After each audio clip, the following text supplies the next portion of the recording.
Hello everybody, and welcome back to the Drift Masters European Championship for round 5 here in Ferropolis, the City of Iron. We have got temperatures of over 32 degrees here, track temps at nearly 40, so you know this one is going to be an absolute scorcher.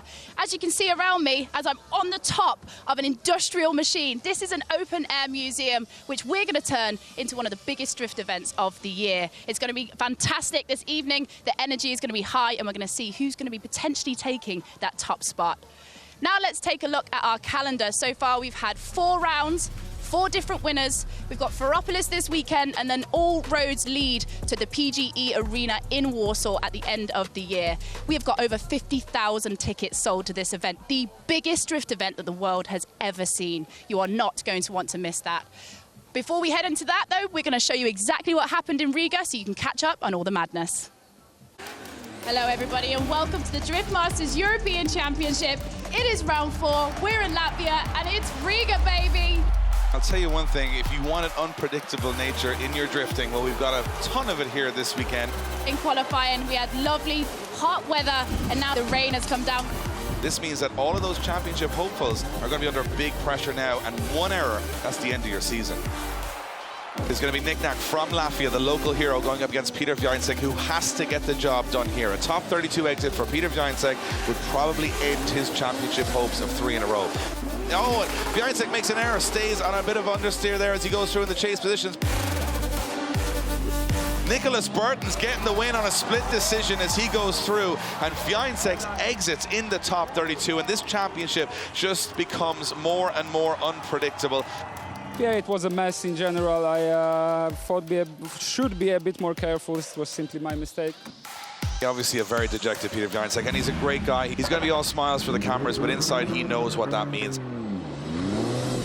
We've got a battle between 2 brothers, Connor and Jack Shannon, which was the final from Finland. Now Connor getting a little bit wide, and Connor goes off the circuit, Dave. The championship leader is off the circuit. You can see the rage inside the cockpit for Connor Shannon. And that is phenomenal, next level driving from Jack Shannon. It's Jack Shannon going to the final 4. Riga's ready to see Heinen versus McKeever. Here we go. Heinen takes the front bumper off his car, but stays in it, and he's all over Dwayne McKeever. And we have carnage, and we finish out with 2 cars broken, bruised, battered. And it's Dwayne McKeever getting the win. Dwayne McKeever gets the win. He's on the phone. They have no time here really to get this car fixed.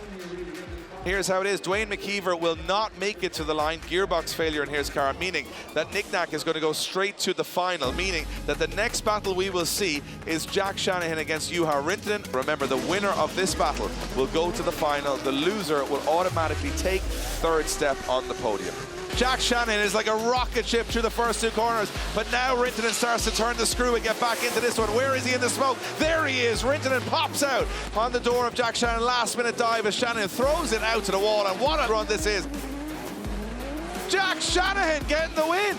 We are heading to the last battle of the day. Here we are, the final. Shanahan has made a super early move. There comes Bertans, peers through the smoke, and he's right on the door. Nick paddywhack on the door. Jack Shanahan gets the win. This was Jack Shanahan's day. He held his resolve. He did everything he could to get to the top step, and he is your 2023 King of Riga.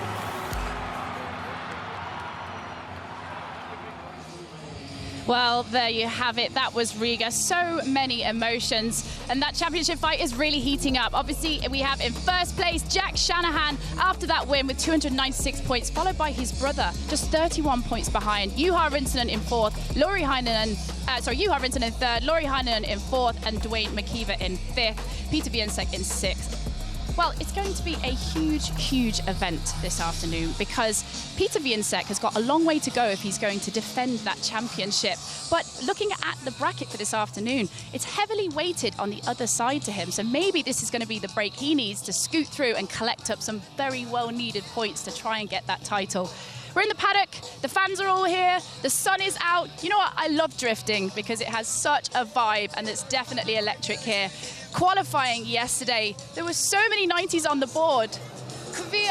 Arne Kvia came back with a bang and took the top spot with 98 points. I mean, what a statement.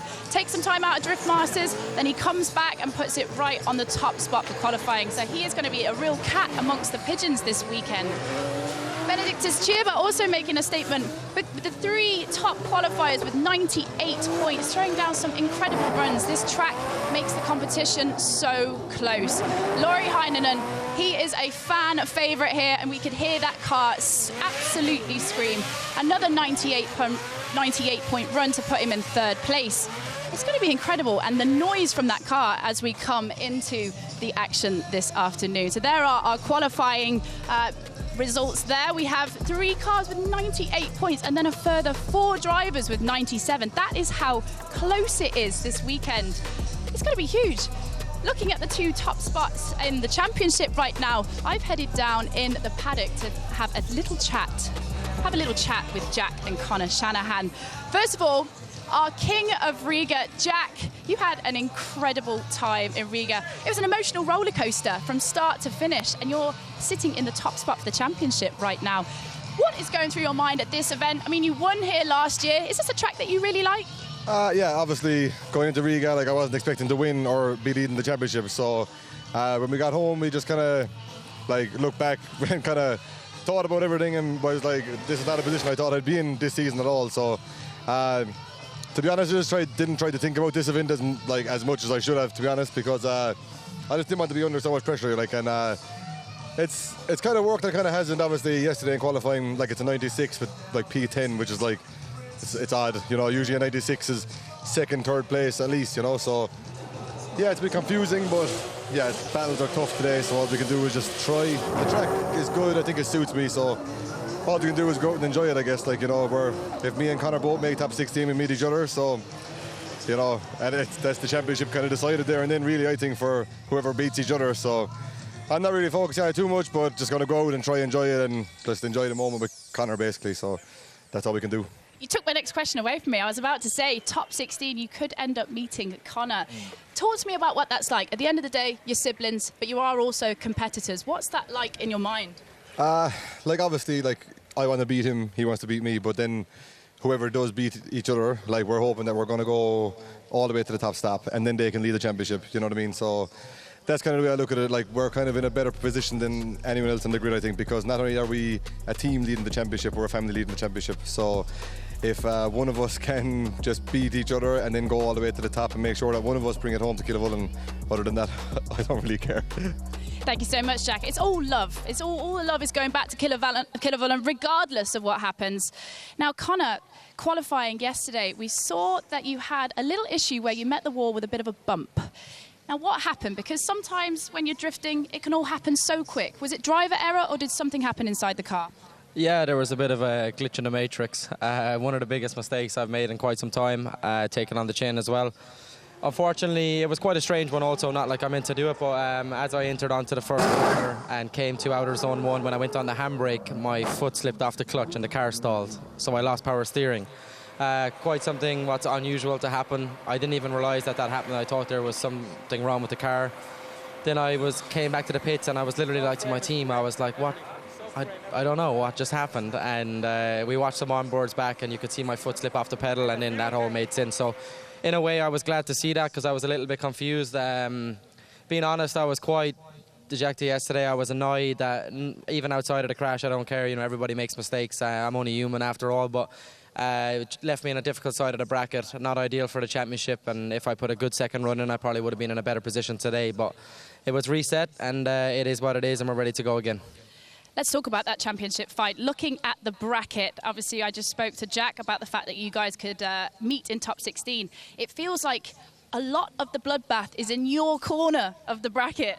Yeah, for sure. It's all stacked up. Tonight's going to tell a lot. The person who wins tonight, if the person wins from our side of the bracket, they're going to be hard to catch in the final fight in Poland. So for me, Jack's 30 points ahead, so I need to beat him. If I want to stay in the race, I got to beat him. Of course, we're brothers, and we've done a great job working together to try to take down this whole field and be 1-2 in the championship.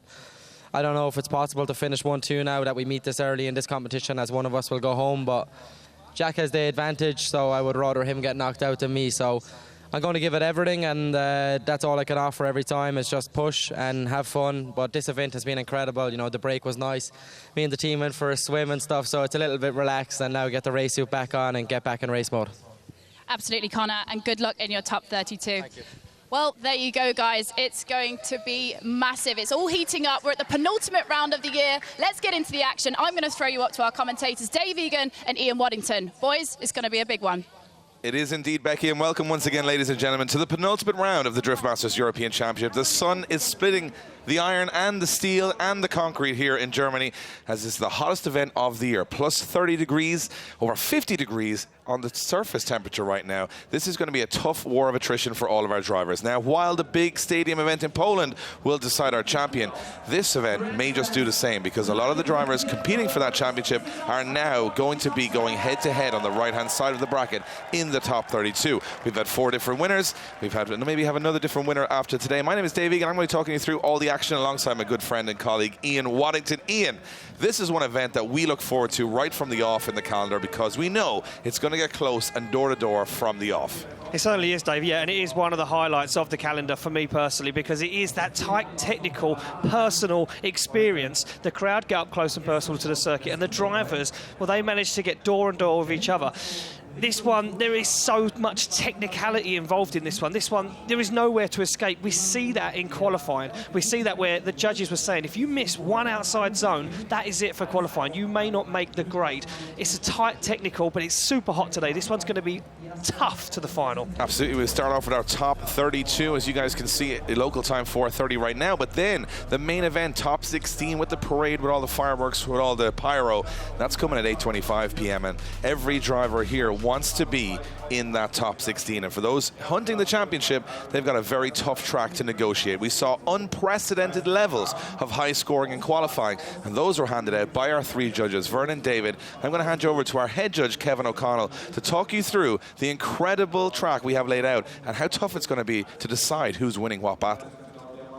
Yeah, Dave, as you said, an incredibly difficult track here and very, very technical, but as we saw from qualifying yesterday, these drivers are well able to navigate it. And realistically, what we want to be seeing is qualifying style lead runs every single lap, because we know these drivers are capable of it. For that lead line, we want the drivers to be hitting every single one of those clipping zones, maintaining nice consistent angle the whole way throughout, and drive so that the chase car can follow. That means following our acceleration and deceleration maps the whole way throughout. But of course, this is all about the chase runs too, and what we really want to see from that chase driver is for them to maintain proximity for as long as possible, initiate no later than the lead driver, match or better the lead driver's angle. That's very important here to make sure they're not sacrificing the line or the angle, and mimic the lead driver's transitions and line. We are going to be extremely critical of these drivers because we know they are so good, and we really want to see fantastic battles here today. Well, that's it, and of course the drivers are getting up close and personal. So will Kevin and I, because we are right beside each other. They're all in the thick of the action here in Germany, and it is an amazing venue, something you'd never really think you'd see in a motorsport environment. You've got a flooded quarry which created an island full of crazy transformer-like cranes looking down at all of these incredible drivers. We've got some incredible fans here as well, ready to cheer on all of the nationalities.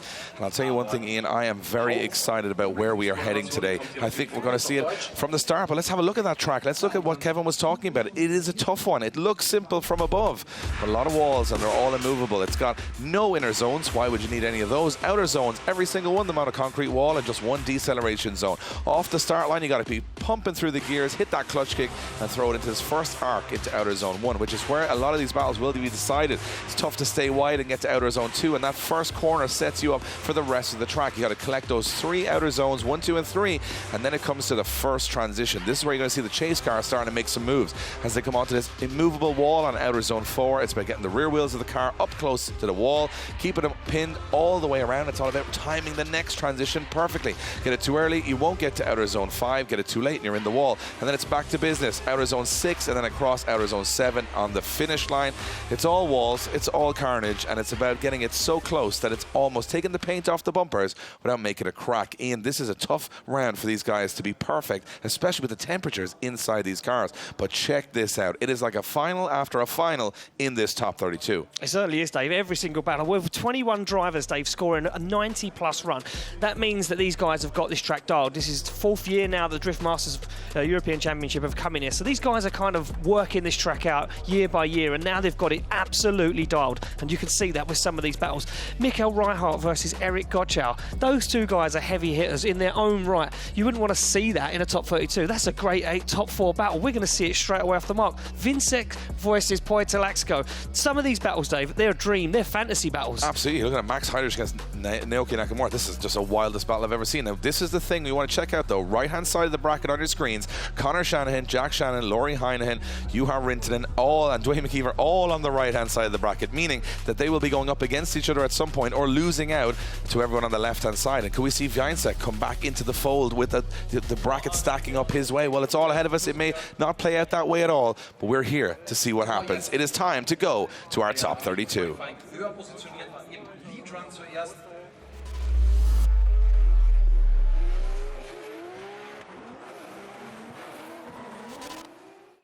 The stage is set, the drivers are ready. We hope you guys are ready at home. The judges and everyone are waiting to see what action we're about to take place over this top 32. Every battle is like a final. Everybody wants to get to top 16, and we kick off with our highest qualifier. Arne Kvia entered as a wild card, top qualifying with a 98, goes up against Tobiasz Puścian, who in his own right is well able to take down any driver on his day.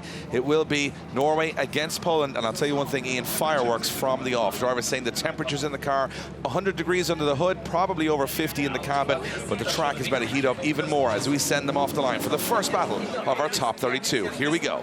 Yeah, there we go. Through the gears they go. Kvia, your first place qualifier, leading out Tobiasz Puścian.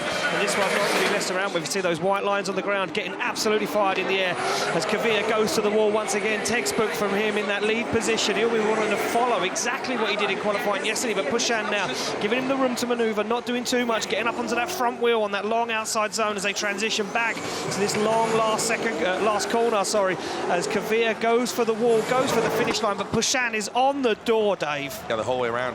Tobiasz not making any errors. He had a great lead run to follow. Yeah. Kvia doing everything he needed to do. And of course, Kvia putting in a lot of laps this weekend on this circuit. Looks like he got a little bit of a gap at the start, but he was a little bit straight lined, Kvia, to get down to that outer zone 1. But from there, he was touching the pink bumpers off the wall the whole way around. And Puścian doing a good job of Puścianing him around the track. Oh, no, he was right up on his door. And I'll tell you one thing, there was not much between them. That is one of those runs where you say the lead and the chase was very solid. It's going to come down to the second half. Yeah, it certainly is going to come down to the second half. And the lead line, I think we spoke about it a lot yesterday in qualifying. That's going to be a dominator in the battles as well. That's what Kevin O'Connell was saying when we were speaking to him earlier on. But look at this from Tobiasz Puścian. Not scared, up close and personal, nice time transitions, and he left the dives exactly where he needed to. Gets up on the door and really shows Kvia he's not messing around this weekend. You might be a wild card, you might have come in and stole the show, but that might only be a little shine of a light for one moment. Absolutely. I think you're going to find the judges are going to have a tough time separating all of these drivers because, you know, we used to have back in the day the top guys and the guys making up the numbers. Nobody is making up the numbers anymore in Drift Masters. Every driver is capable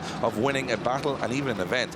This one is going to be interesting. Kvia, he's back. He has no championship on the line right now, meaning that he can get as close as he wants. Even if he loses, he doesn't really have anything to lose. Whereas Puścian, very much in the championship, the full championship, wants to get some points on the board. So Kvia and Puścian line up on the grid. Looks like Kvia taking a little bit of time to get back to the start line. We're going to see this happen where drivers are going to cool down the cars after the runs because there's no airflow in this arena, which means these cars are right on the limit. I think reliability is going to be a big factor as well. It certainly is. And look, the grip, Jack Shanahan, I had a chat with him earlier on, he's saying that the track has got double the amount of grip it had from yesterday in qualifying because the rubber that's been laid down for 2 days now is super sticky and super hot. They're off the line for the second half of the run. Tobiasz Puścian to lead out Arne Kvia. Kvia getting forced onto the inside of the edge of the circuit now. Puścian misses that outside zone, and that doesn't affect Kvia as he looks for the door and waits for Puścian now to get himself back on that qualifying line. He times the transition into that long outside zone. Up to the wall they go as Kvia gets into him. The bumper goes flying in his face, and he has to take avoiding action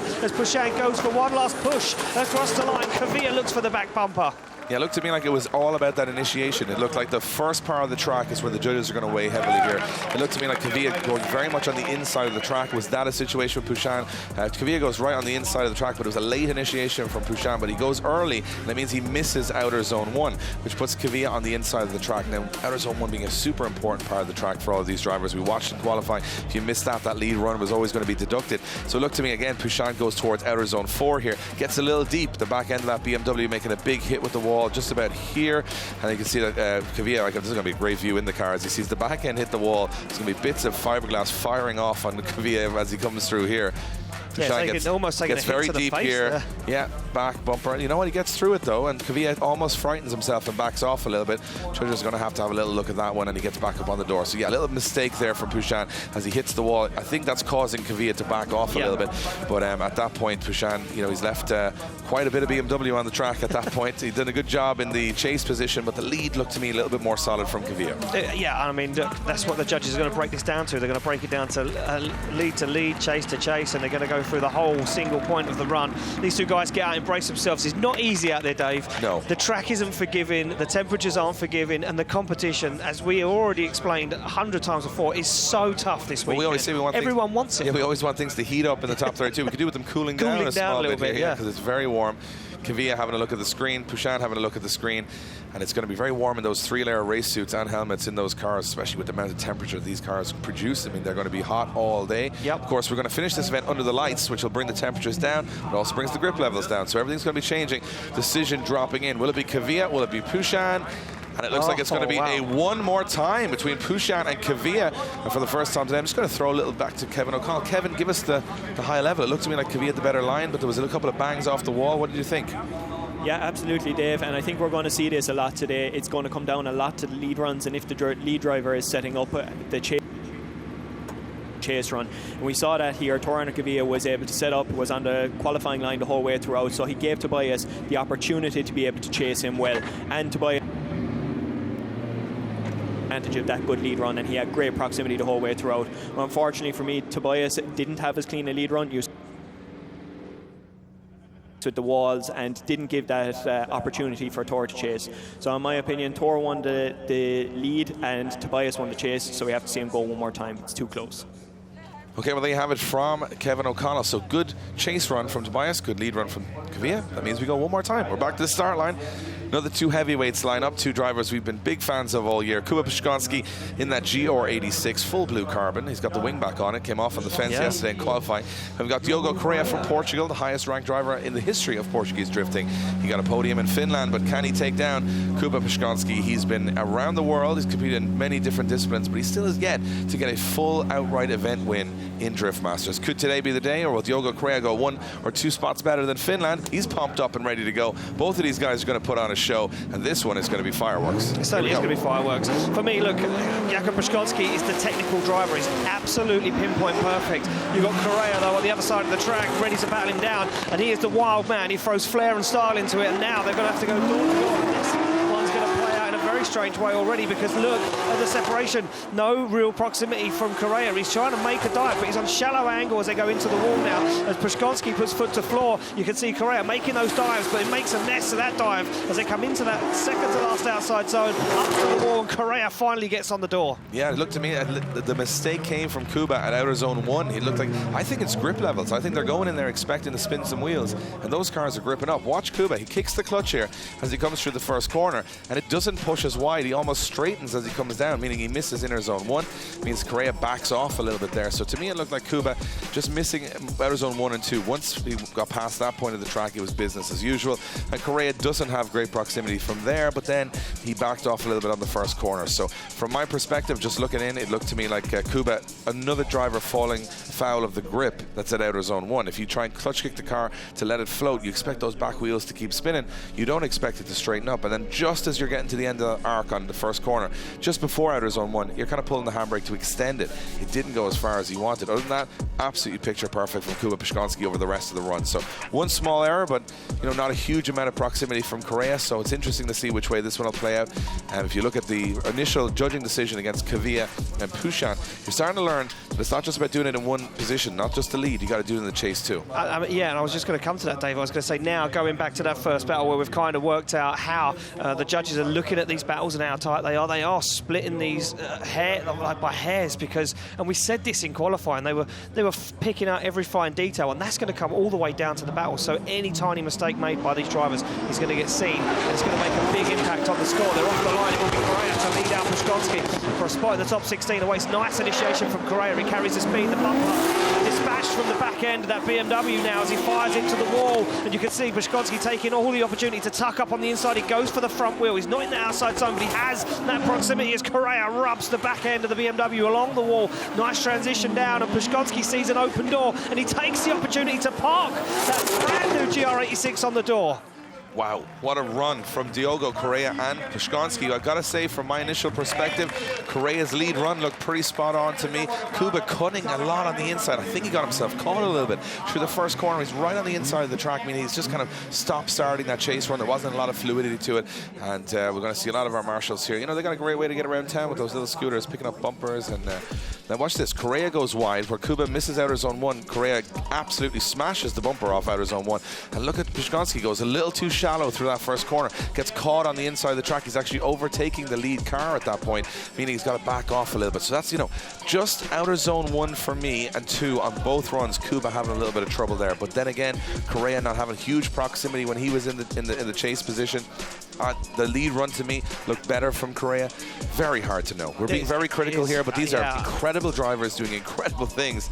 And it looked to me, just watch Kuba here. He's very on the inside. He's getting, you kind of want to be on the door, but he's just a little further than that. He's almost up on the front wheel, yeah, which is a little too aggressive. We love aggression. We love seeing guys go door to door. But to me, it looked very much like we had Correia rubbing walls, and we had Przygoński just cutting track a little bit on the inside to stay with him. That said, better proximity from Przygoński. Let's see which way the judges call this one, as another heavyweight battle in the top 32 concludes.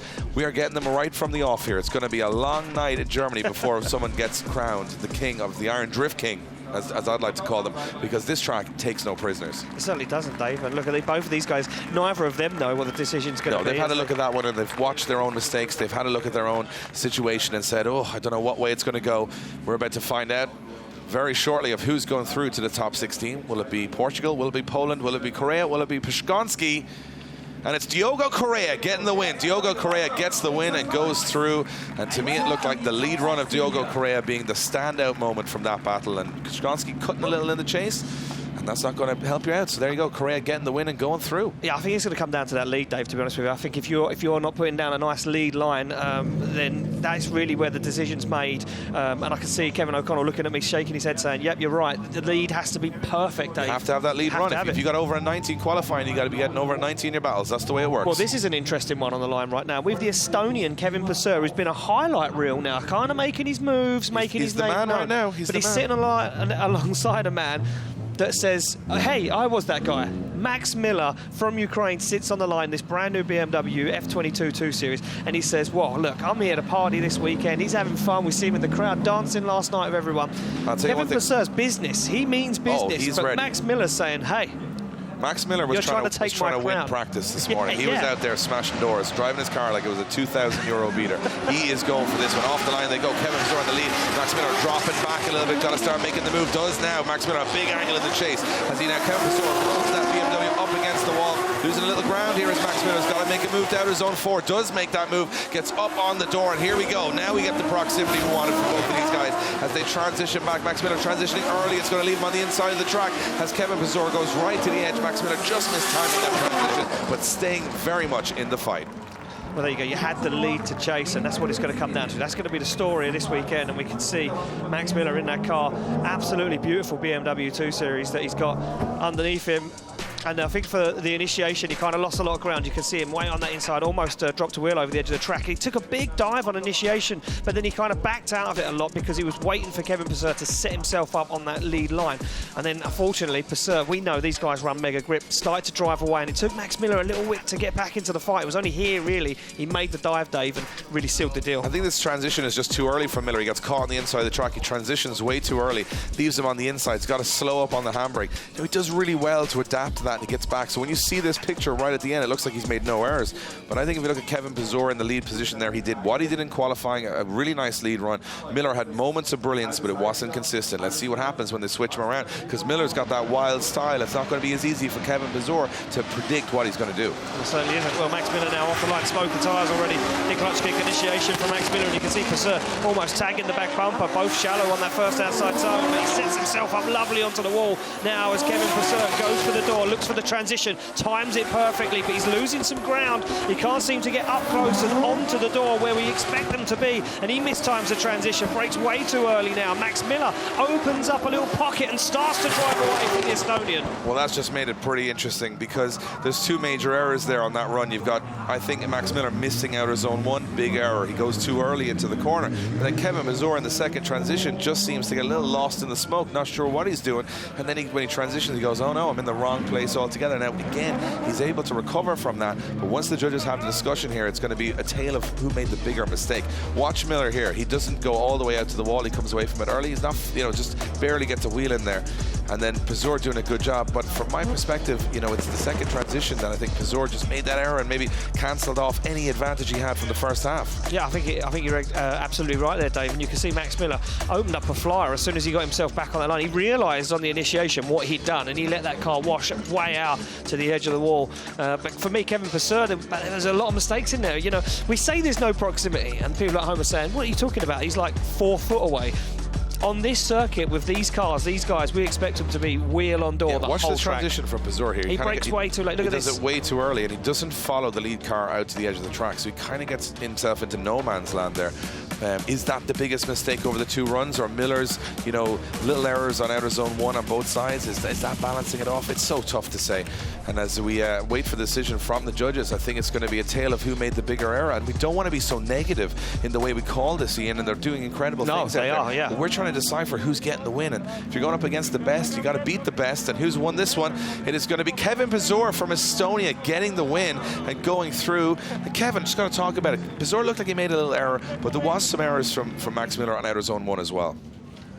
Yeah, absolutely. If you look at the both runs, I think Kevin was definitely the cleaner driver over the 2. He definitely had a fantastic lead line the whole way throughout with no real issues. And you compare that to Max's lead line then, it definitely wasn't as clean. He definitely wasn't as deep in the zones. And if you really analyse it, Max left outer zone 4 quite late and missed outer zone 5 very late then as well. So we think that the mistake by Kevin in that chase position was actually caused by Max's lead line. And as we're going to keep saying all day, you have to have a good lead line if you want to have a good chase, and we're going to be really critical of that. Thanks, Kev. Well, there you go. So Kevin Pesur makes the mistake.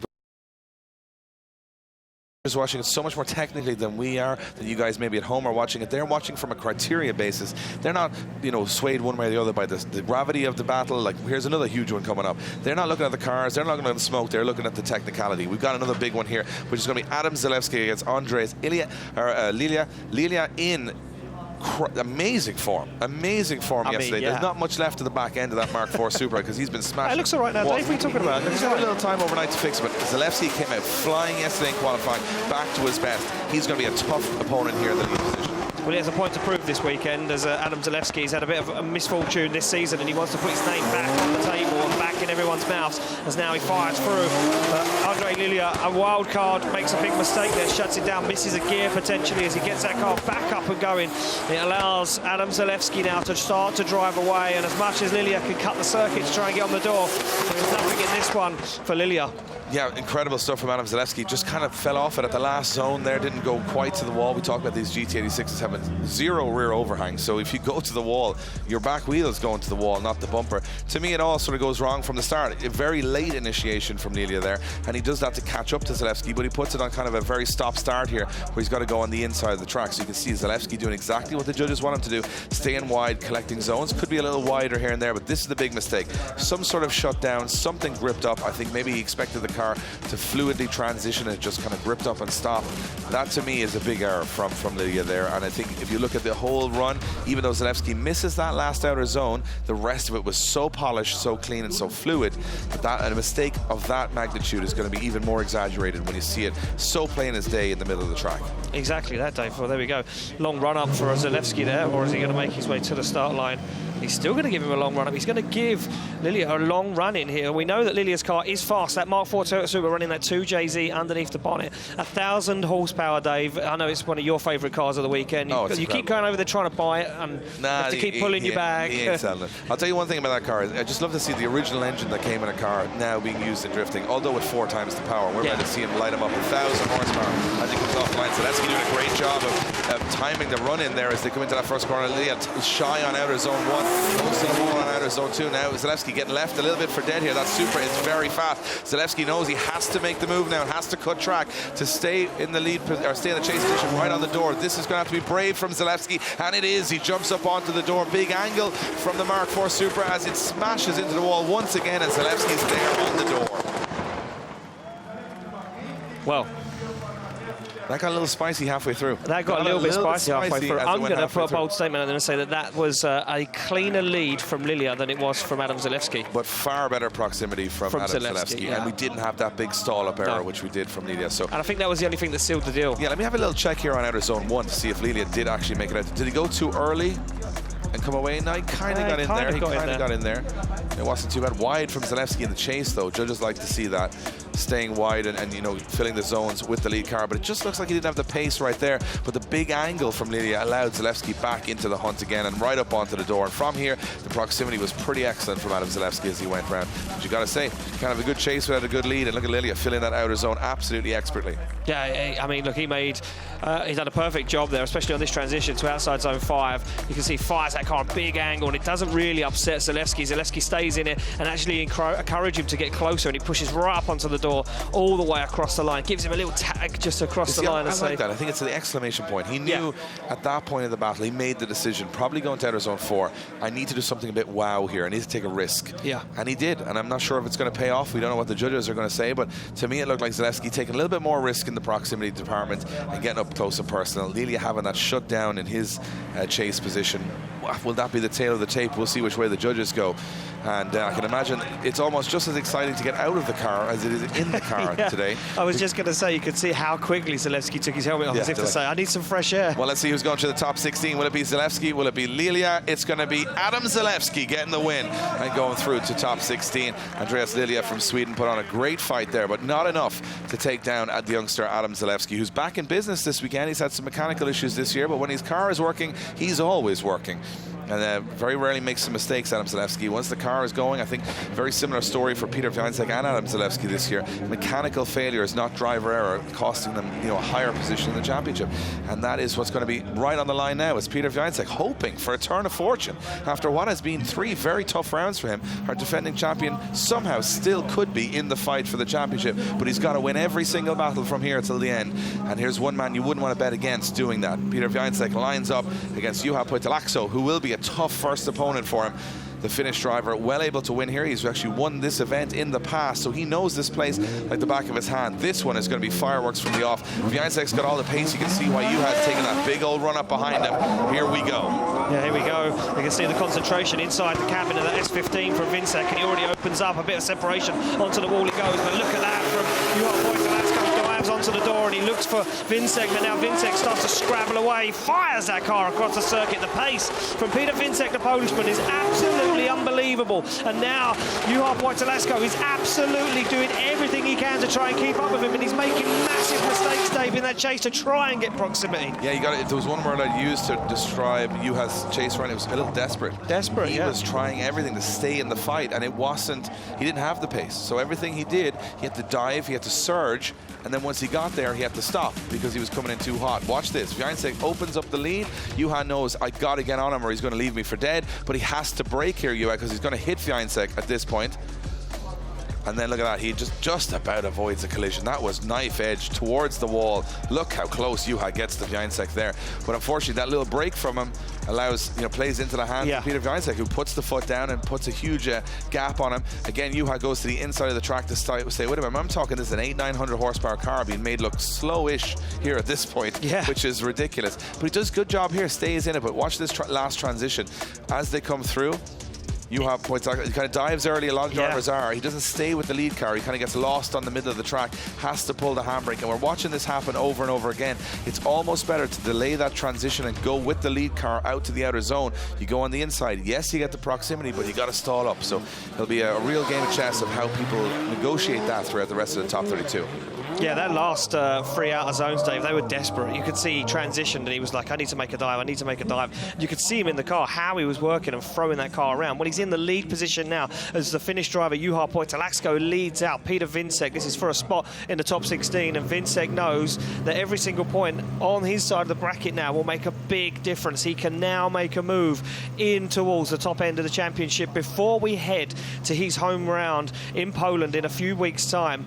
And we await for our start line marshal to give him the thumbs up. Look, the lights now illuminate. It goes green. Pöytälaakso to lead out Więcek, and Więcek gets a run in now this time as he starts to hammer through the gears and look down the side of Pöytälaakso's BMW. Nice initiation from both guys. Pöytälaakso goes super wide, and that opens up the door. And look at Więcek. He's right with him now as he transitions. Very shallow angle though from Więcek as he looks for the door. He's out of the outside zone. A very messy lead run now from Juha Pöytälaakso as he stalls the car up on the wall. Więcek takes the opportunity to dive on the door. Oh, that was an interesting one. To me, on initial reaction, Juha's making errors. Yeah. For me, the biggest one coming out of outer zone 4 really early, pinning Więcek on the inside. It's hard to say if that's going to be a defining factor here, but I think if you listen to Kevin O'Connell, one word that he constantly uses is clean. Yeah. Clean lead, clean chase. Not so clean lead or chase from Juha there. Więcek does make some errors in the chase, but were they caused by the lead car? Let's check out the replay here and see if we can break this one down a little better. Juha does a good job here, goes to the outside zone, gets out to the wall, and Więcek goes with him. And this is a really sketchy part where Więcek surges forward and just about gets away with making contact there and gets back on the power. You can see Pöytälaakso doing a good job on outer zone 3. And then on the transition, you can watch Więcek. He just has to dive through the smoke, hoping he loses a bit of ground here. But watch Juha's rear wheels. They fall out of that outer zone, and he comes out of there a little early, pinning Więcek on the other side of the track. And then they transition back. Big angle from both drivers. You can see them just holding on as they come towards outer zone 6 and across the finish line. Let's see what the judges say. It's another huge battle in our top 32. I am just amazed at we're watching finals I know, from the off it's here. Crazy. Usually you have to build yourself into these competitions. You get all the good battles towards the end. Well, today we're getting them right at the start. And it goes to show with, drivers of this caliber, they look under pressure. They look like they're trying a little too hard. Let's see who's going through to the top 16. Peter Więcek gets the win. Więcek goes through, and his very slim and outside chance of taking a 3rd championship in a row still alive. And stranger things often happen here at Drift Masters. And Więcek, he said to me yesterday, I'm not even thinking about the championship anymore. I'm just having a good time. Well, I'll tell you one thing, Becky, he might be thinking about it now. He's into the top 16. He absolutely is, Dave. Peter, it must be nice to shake that top 32 monkey off your shoulders right now. It's really good to hear good news from you finally. It's really good to be in top 16. We'll be enjoying the opening ceremony, so that's great. We're really happy. We need to be really careful about the car because this season is very eventful, but so far so good. It was flawless, so let's see with whom we're going to go against in top 16. How hot is it in that car? I don't know. My brain just turned this function off. Don't think about how hot it is. Just focus on driving. So don't ask me this question, please. Okay, guys.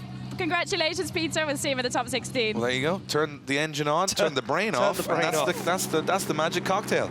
Well, what we won't do is rub it in and tell them our temperature now. Yeah, we're air conditioned right now. They don't need to know that. Nobody needs to know that. Really nice. So we're going back to the one more time. Kvia, Tobiasz, Puścian, no winner in this battle, and it was close, very close. You can see Puścian has got the magic tape from Marcin. I like the way they've used red and yellow to kind of make a tail light. They're getting more creative with the tape. It's body coloured now. There'll be a whole car made of tape by the end of for sure. Poland. Well, they could for sure there will be by Poland. There'll just be a ball of tape in the middle of the track. Kvia, he kind of threw the hand up as if to say, I don't know. Yeah, Kvia thought he got the job done in the first battle, but he's going to really have to get the job done here, as now Puścian comes off the line in the chase position. Remember, Kvia had a great lead run. He was top qualifier and looks like he's business as usual. Look at Puścian right on the wall, though, in the chase position, not back in there. Can Tobiasz start to reel in? The Norwegian driver needs to make a move here into outer zone 4. Dives bravely in, now starts to reel in the Norwegian sledgehammers. Kvia, business as usual, right to the end of the track, destroying the cameras with rubber. Not quite as wide as we'd like to see Kvia there. Could be a little wider, but Puścian takes advantage and stays in close proximity. Well, we're where we were the first time. Yeah. It looks exactly the same. I think if we throw the replay out from the first battle, you'd just be watching the same thing. Yeah, I mean, look, you kind of break it down, the replay in a minute. You'll see that Kvia made to me, no real errors. He missed one outside zone, and when we say miss it, Dave, that's mean he didn't rub the bumper on it, and that's what we was talking about yesterday. Look at the initiation, both guys on the wall, incredible stuff. Puścian don't make that brave dive down onto the door, and then he kind of see that Kvia was back on throttle and going, and by the time he reacted, a little bit of separation had opened up, and then he made the brave choice to dive super early into outside zone 4. And look at this, now he starts to gain some ground. Kvia doing a stellar job in that outside zone. Didn't risk it, didn't put the car onto the wall, kept it safe where it needed to be. And Puścian used that opportunity to try and gain back some of that lost ground. But then Kvia made this brave move on the transition.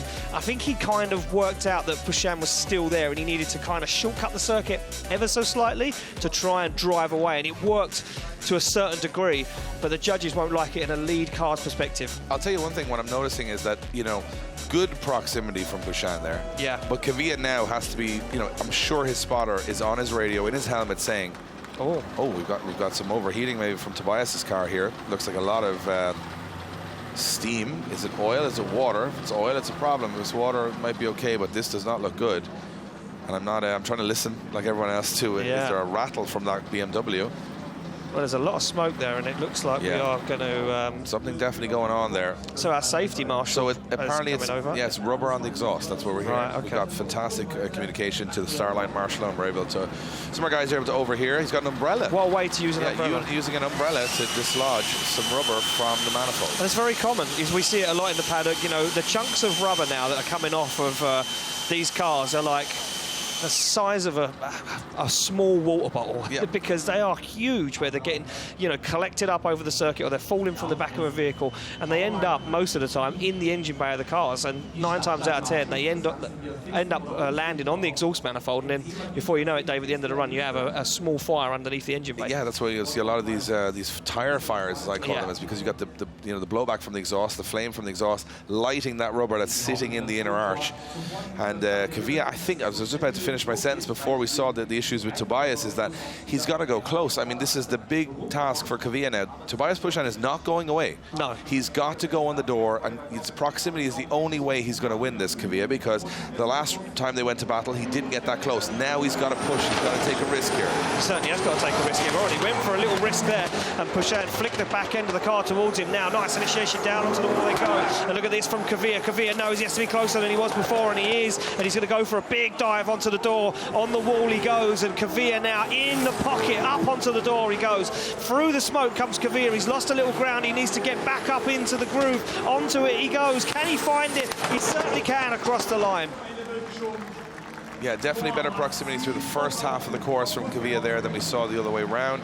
Lost a little bit towards the end, where Puścian, I think, was a little stronger. So another difficult decision for the judges. Kind of want to see the initiation, though, from Tobias Puścian, because I don't know if he was as deep up onto the wall as what Kvia was. And I think that kind of is where he maybe had a little bit of an advantage trying to pull away. You can see where those white marks are. And yeah, look at this. He is shallow on that outside zone there. That white box painted onto the tarmac here in Germany, and I think that's kind of what threw Kvia off a little bit. He adapted well to it, Dave. He did, but I think Puścian had to sit on the left foot brake there just to work the car back out to outer zone 2, because he missed outer zone 1.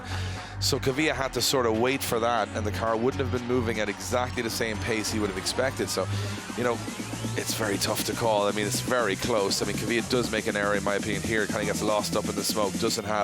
He goes too close, and then he kind of has to back off, and he kind of transitions. I mean, you can see nothing there in the chase position as the smoke comes over the windscreen. So Kvia doing a good job of holding on. I think it's going to come down to that first corner and see which way the judges go. Did Kvia make the error? Was Puścian's missing of outer zone 1 the nail in the coffin? Or are we going to go? We can't go one more time again, so it's got to be a decision. One more time. So only one more time Yep. in every single battle. The judges have to make a call after that, and that means those decisions are going to get even more minute as the time goes on. Puścian and Kvia, and the winner is Arne Kvia gets the win. Kvia gets the win and moves on to the top 16. And I'm quickly going to throw back to you, Kevin. Just very briefly, was it that outer zone 1 from Puścian that was the seal the deal moment? Yes, absolutely. That definitely was sealing the deal. If you look at both of them, Tor definitely having the cleaner lead runs over the 2 runs. And I think he had a slightly better chase run, even especially when you give it that Puścian didn't have as clean of a lead run either. So definitely that was the seal the deal moment anyway, for sure, Dave. Thanks, Kev. There you have it. Kvia goes through the top 16. I guess we're going to have some really low-class battles. Oh, no, wait. We go back to another massive battle on the star line. Michal Reichert from the Czech Republic against Eryk Goczał from Poland. Two guys who have been flying over the last 2 rounds on form. And only one can get through a top 32. These are the moments we wait for in Drift Masters, when 2 on-form drivers come up against each other so early on. We're going to see final-style driving from the off here. Goczał, the youngster, 18 years of age, has had a big smash in Riga, came back to go top 8, and he goes up against Reichert, who's got more experience. But both of these guys need a turn of fortune, want to get on the podium here in Germany. Let's see who makes the most of this. Yeah, it's going to be good to see what Goczał can do. He's been making moves in the championship. He needs to make a big move now. Oh, that's big angle from Michal Reichert. He pulls it off as he gets deep up onto the wall. Eryk Goczał deals with it now and looks to, once again to find him, but now Reichert out of that outside zone. He's making a hash of the lead at the moment, and you can see Goczał taking the advantage and trying to really push up onto the door and seal the deal as Goczał goes into the pocket across the line. Yeah, there you go. It's going to be all 3 judges having a little shake of the head at Michal Reichert's lead run, just saying that wasn't what you were doing in qualifying. No. And that's so obvious, because we know with all the high scores in qualifying, every lead driver is capable of an 86-plus run. And I don't know if that was an 86-plus run. Now, Goczał gets himself a little bit caught up on the chase position for me, too. He's on the inside there. It's kind of not the place he wants to be. And Reichert looks like, at this point, he might even carry an advantage. But then that switches the other way quite quickly as Reichert turns back into outer zone 4. Looks like he comes in on way too much angle. He misses the zone completely and barely, I don't even think he gets a wheel in the zone the whole way through. And that's going to be a big deduction for him.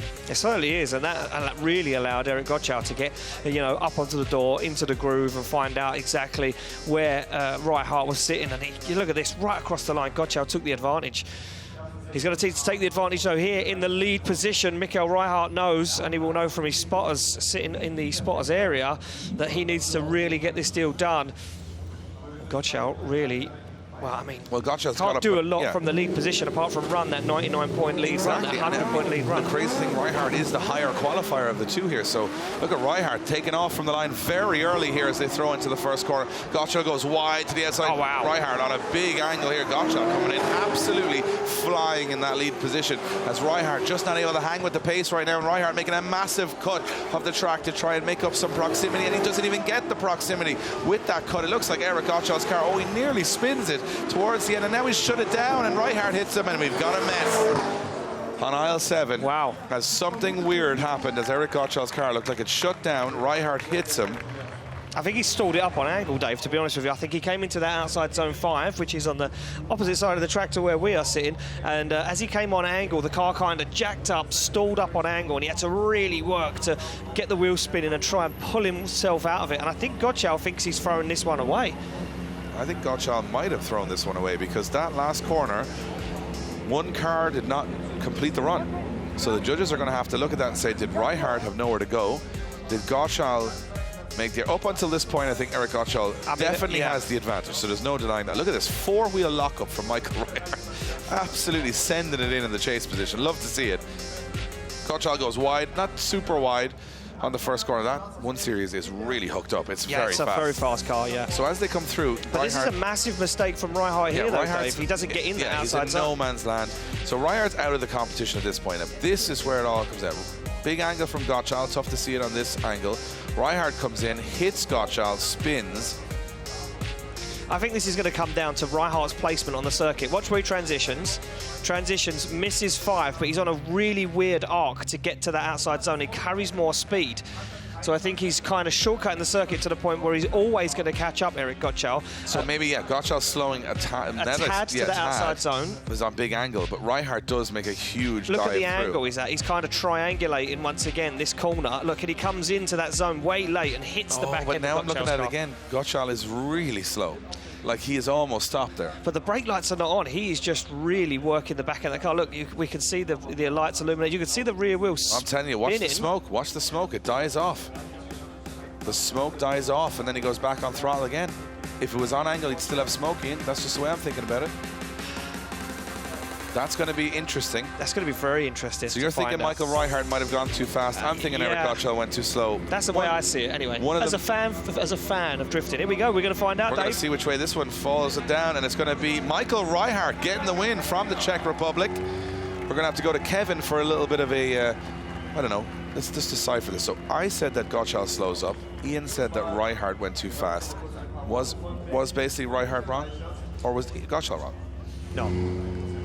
Goczał was wrong. Unfortunately, that's in a full acceleration part of the track. As you both know, we only have one deceleration zone in this entire track, and it looks like Eryk just completely checks up coming towards outer zone 6, almost stops up, and Reichert has absolutely nowhere to go. Therefore, because Reichert had a spin, that's therefore an incomplete. We have to deem one driver at fault for that incomplete. Goczał had a complete slowing up in a full acceleration part of the track, as you can see here. Smoke stops pouring from the rear of the car, therefore it's Reichert's fault, and Eryk is at fault for the incomplete. There you go, Michael Reichert moving on to the top 16. Becky is down with him now. He gets a stroke of luck there, Becky, but sometimes that's what it takes. Yes, a stroke of luck, but this is one of my happiest drivers. He's vlogging away as he gets out the car. You must be delighted to be getting into the top 16, but was it a bit of a moment back there when you saw Eryk slow down? You had nowhere to go. Yeah, Eryk slowed down immediately before finish. I didn't know it until I hit him, and I was surprised from that, and especially in this heat inside the car. Still don't know what happened because I am overheated, same as my car. Well, thank you so much and good luck. Thank you. Back to you guys. Thanks, Becky. And, you know, it shows that it's not over till it's over. No. Eryk Goczał taking a huge advantage through almost a run and a half, and then he makes a big error at the end, and then he's out of the competition. So you have to get to that finish line, and do not slow up. Only one deceleration zone. Yep. You heard Kevin O'Connell say it loud and clear. No decel, only at the first corner. We now move on to a man that set the scoreboard alight in qualifying, Kevin Piskolty, with a 97. He started all of the madness yesterday with the high scoring. It was Kevin Piskolty. He's on form, but he goes against Alex Holovnia, who's also on form this year. Piskolty's shaking himself, trying to overcome that overheating in the car, just get the concentration levels high. Holovnia coming in here as the lower qualifier in 28th. Piskolty qualifying 5th. Piskolty's got the lead run, he's got the higher qualifying run, but as we saw, he can go either way in these battles in the top 32 here in Germany. Piskolty to lead in Holovnia. Here we go. Here we go. We see Piskolty yesterday saying he was going to do better today than he did yesterday, but look at this, Holovnia hunting down Piskolty as they fire in to that first big long corner. Piskolty transitions into now the big wall outside zone, gets the job done perfectly. That lead line is clinical, but that opens up the door for Holovnia as Holovnia goes for it once again, loses a little bit of ground as the accelerator is fully depressed from Piskolty. Wow. Kind of like a wild ride inside the car from Piskolty. You could see Piskolty going, just trying to get a hold of it after the run, because that was full steam from both of those guys. I'm just going to say it out loud now. The standard is getting higher here. We know we've watched this season progress. This is like a final battle. This is like a final battle. Piskolty, a little wobble, but he gets up onto the wall. And Holovnia does not back off that one bit. He is ready for a crash there. He's going in there saying, you slow up, I'm hitting you. Yeah, I mean, look, and they're willing to risk the cars now. This is at the point we're at where these guys are willing to risk the cars to prove who is the better driver. Piskolty's lead line, Dave, is absolutely phenomenal. Gets that done unbelievably. Look at the transition into this zone, perfect, and that opens the door. Holovnia's like, this is perfect to chase. I can glue it to the front wheel. I know you're not going to make a mistake, and we can ride this one out right to the end. For me, Holovnia there, little check up on the foot brake. It allows Piskolty to move away, but the grip, look at that, back in it again, and Holovnia gives him a little tag on the door and says, I'm still right here, buddy. I think a little reminder to Kevin Piskolty that, you know, he's going, I'm having a great time here, and then boom. Boom. No, just to remind you, I am right here Just all remember. the time. So now Piskolty's got to have proximity. Yes, you can have that beautiful lead run. It's great. It's going to, the judges are going to thumbs up. Yeah. Oh, look at this. Look, this is one of the problems. This is what I'm talking about. These massive chunks of rubber that are now forming. Look, and they're getting onto the front wheels. Wow. This is what are landing inside the engine bays and on the manifolds. They are huge pieces of rubber from the amount laid down over the weekend that are collecting on the front wheels. Yeah, so Holovnia picks up a huge chunk of rubber with the front wheels, and our Starline Marshal, Marcin, who's struggling as much as anyone with the heat right now. He's been out there trying to look a little bit of shade, thankfully, from the trees right now, but it's tough for the Marshals. It's tough for everybody. You know, it's over 30 degrees on the track, 50 degrees temperature on the track.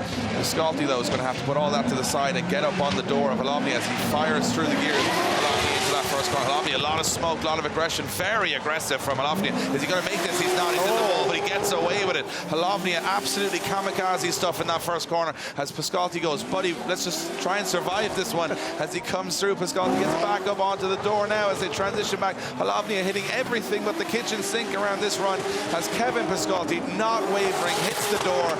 And it's that finish line. Piskolty stays in it. What an entry from Holovnia. How did he get away with that? I don't think he did get away with that, Dave. I think he used the wall as a bit of a buffer, a bit of a bump stop, a trampoline to push him back out. I don't think, if the wall wasn't there, I think he would have just kept going until he met the next town. And it was only because of that wall. And again, this BMW is kind of like the Toyota GT86 chassis, where there's no real back end to the car. As soon as you touch the wall, you're kind of getting the rear wheel on it. And we see it in this shot. Watch this from Piskolty, though, Dave. Look at the aggression straight away. He's on the door, he's on the handbrake, he's watching him, he's saying, you're going too far. Look at the angle of Piskolty. He knows that Holovnia is going to hit the wall because of the way he positions that car. I love how Piskolty knows he's going to hit the wall, still doesn't back off, though, and still stays in it and says... Look at that, look, it massively affected the car because the rear wheel, Dave, touched the wall. He's on the handbrake again after out of zone 2 and misses out of zone 3, so that is a big error from Holovnia, whatever way you look at it. I think Piskolty does very well to get back into this battle after what was he did almost a good job of getting in the door of the car. He did. Because he could almost undone the door. Look at that. He was that close. Two drivers, this is amazing to watch. Holovnia, I think, threw caution to the wind. Maybe he thought that crazy entry would throw off Piskolty. He would make a bigger error, but I think it backfired on Holovnia as he hits the wall. And look at that, Piskolty wheel to wheel. There's no need for it. Well, there is, though. Entertainment value there is. I mean, look, hitting tyres across the finish line is wild. Not much left of the back of Holovnia's car. And Piskolty, he's all thumbs up, but he wants to wait for this decision before a celebration. But celebrate he will as Kevin Piskolty gets the win and goes through to the top 16. You can see what it means to him. And Holovnia, I think, a shake of the head, and he knew he made a mistake. Kevin Piskolty grabs the camera, and he's grabbing a spot in the top 16. And Kevin, it's going to be an obvious one here. I think it's just that big entry mistake from Holovnia, enough to knock him out. Yeah, Kevin, give me the nod. And saying that was an obvious one. They're not always going to be that obvious. No. As we go to Oliver Randalu versus Orjan Nilsen. Well, if you want body panels to collect at the end of the event, both of these guys are always good for it. Orjan Nilsen had the car twice on its roof in Sweden. He came back and he's had an engine failure in Riga. And what can he do to just stay on the track here in Germany? Well, he's had a good qualifying session. He's qualified in 21st position, but he's been outdone by Oliver Randalu from Estonia, who's in 12th position in qualifying. This is going to be interesting. I think Nilsen's going to go from this from the off. I think he's got a nothing to lose attitude this year. And that Toyota Sora, well, it puts another mark on it. What difference is that going to make? Here we go. Well, the only thing he hasn't collected this season so far, Dave, is a trophy. Oh, and he tags the back bumper of Randalu's car to say, pick up a little bit more speed, buddy. We can go quicker than that. Randalu now absolutely nailing the outside line, but that is opening the door once again for Orjan Nilsen to get up close and personal. A little separation, a little thinking there from Oliver Randalu as he waits to dial that car across the track on transition, tags the wall on the bumper. Randalu going wild, and that gives Nilsen the chance to think about things. You know what, it's tough because it's such a... The track is quite a level playing field, I think, in terms of pace. You know, we watch some of the larger tracks during the year, the high-speed stuff, your Rigas, your Swedens, and the faster car does sometimes get an advantage. Here, everyone seems to have the car dialed in, so you've got enough time, and obviously with the way the track curves 3 times, you can go on that inner line to catch up. To me, this is a great lead and chase from both of these guys, and I think there's not much to pick apart. I think there's nothing there you would jump, you know, what the judges are looking for is an obvious mistake to make an easy decision. I don't think that's going to come from this one. No, I don't think it is.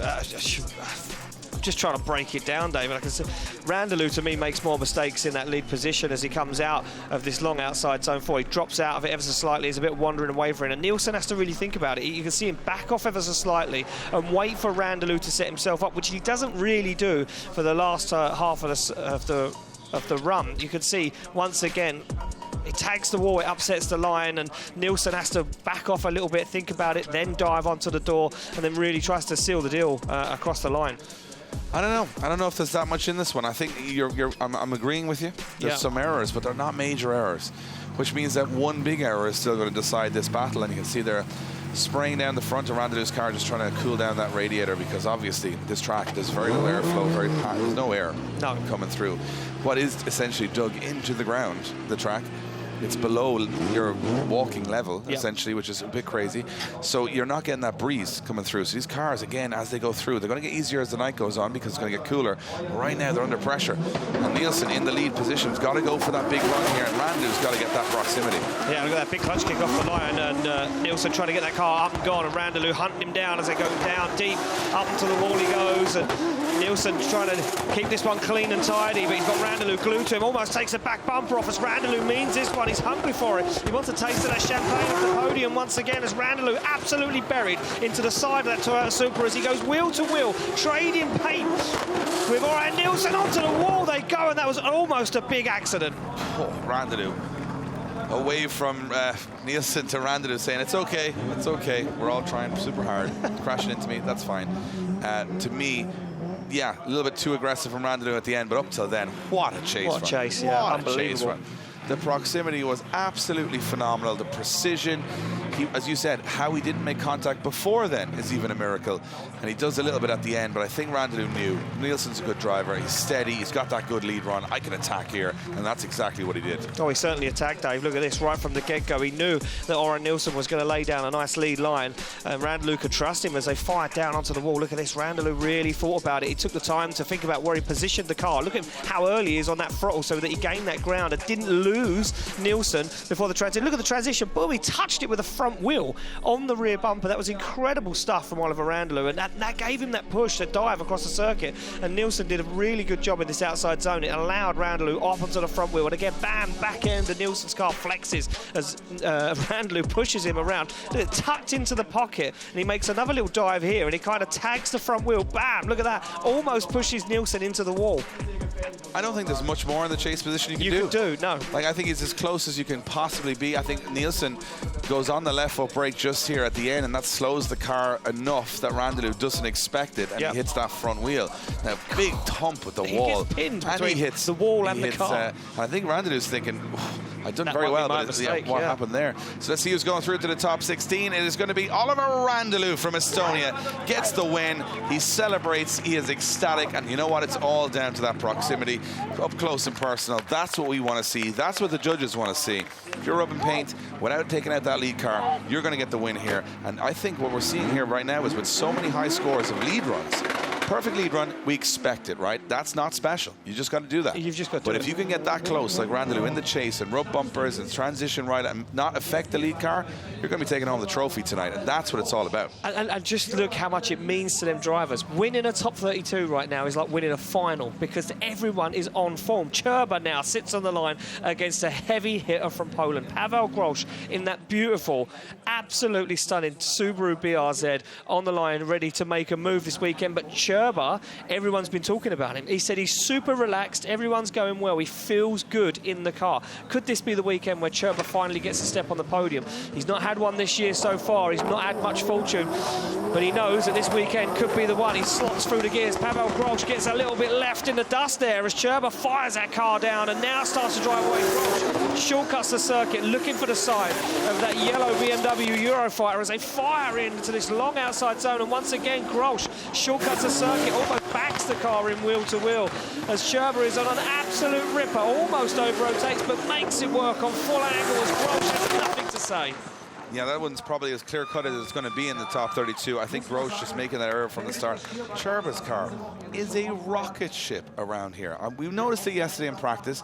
I was talking about him before we even went to qualifying yesterday, saying Benediktas Čirba's car, for whatever reason, seems to be faster than anybody else's, but his line is exceptional, and that's exactly what we watched there.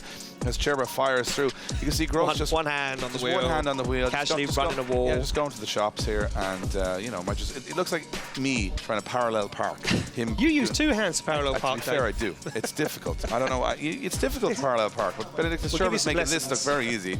Look at that outer line from Benediktas Čirba, right to the end of the wall, and you can see Grosz here gets too close. And look, he's like, uh-oh, transition gets smoked out. I think he's actually blind. Yeah, look where he is there. And then he goes, oh no, this is not where I'm supposed to be. And he has to catch back up again, but it's the wrong line in the chase. Yes, we want proximity, but it has to be earned fairly by not cutting across the track. And that is exactly what Grosz did. So anything he would have gained from, you know, his advancement towards the door of Čirba's car was taken away with how he got there. It certainly is. And there we go. The door slams shut. Paweł Grosz's Subaru BRZ, and Benediktas Čirba releases the handbrake And now works his way, looks for the back bumper, goes for it straight away. Nice initiation from both these guys, nice and early. Down onto the wall, tentative though from Paweł. No real aggression, no real need to get away, but he has to try and do something here as he is being hunted down by the Lithuanian Benediktas Čirba as he absolutely parks the BMW onto the door. He looks for the transition and Čirba has it timed perfectly. But you can see him in the car, slowing that car down, working it into the groove. He's up onto the door and across the line. Well, I'll tell you what, that probably, you know, we don't make too many assumptions here in Drift Masters because we always say we're watching it like you guys as fans. We understand it as we have emotional involvement, we get excited, we start believing in a story. But when it comes down to technicality, that's what the judges are trying to decide. I'm going to put my 10 cents out here and say that is as clean cut as it gets in a top 32 battle. Incredible lead from Benediktas Čirba, and even more incredible chase.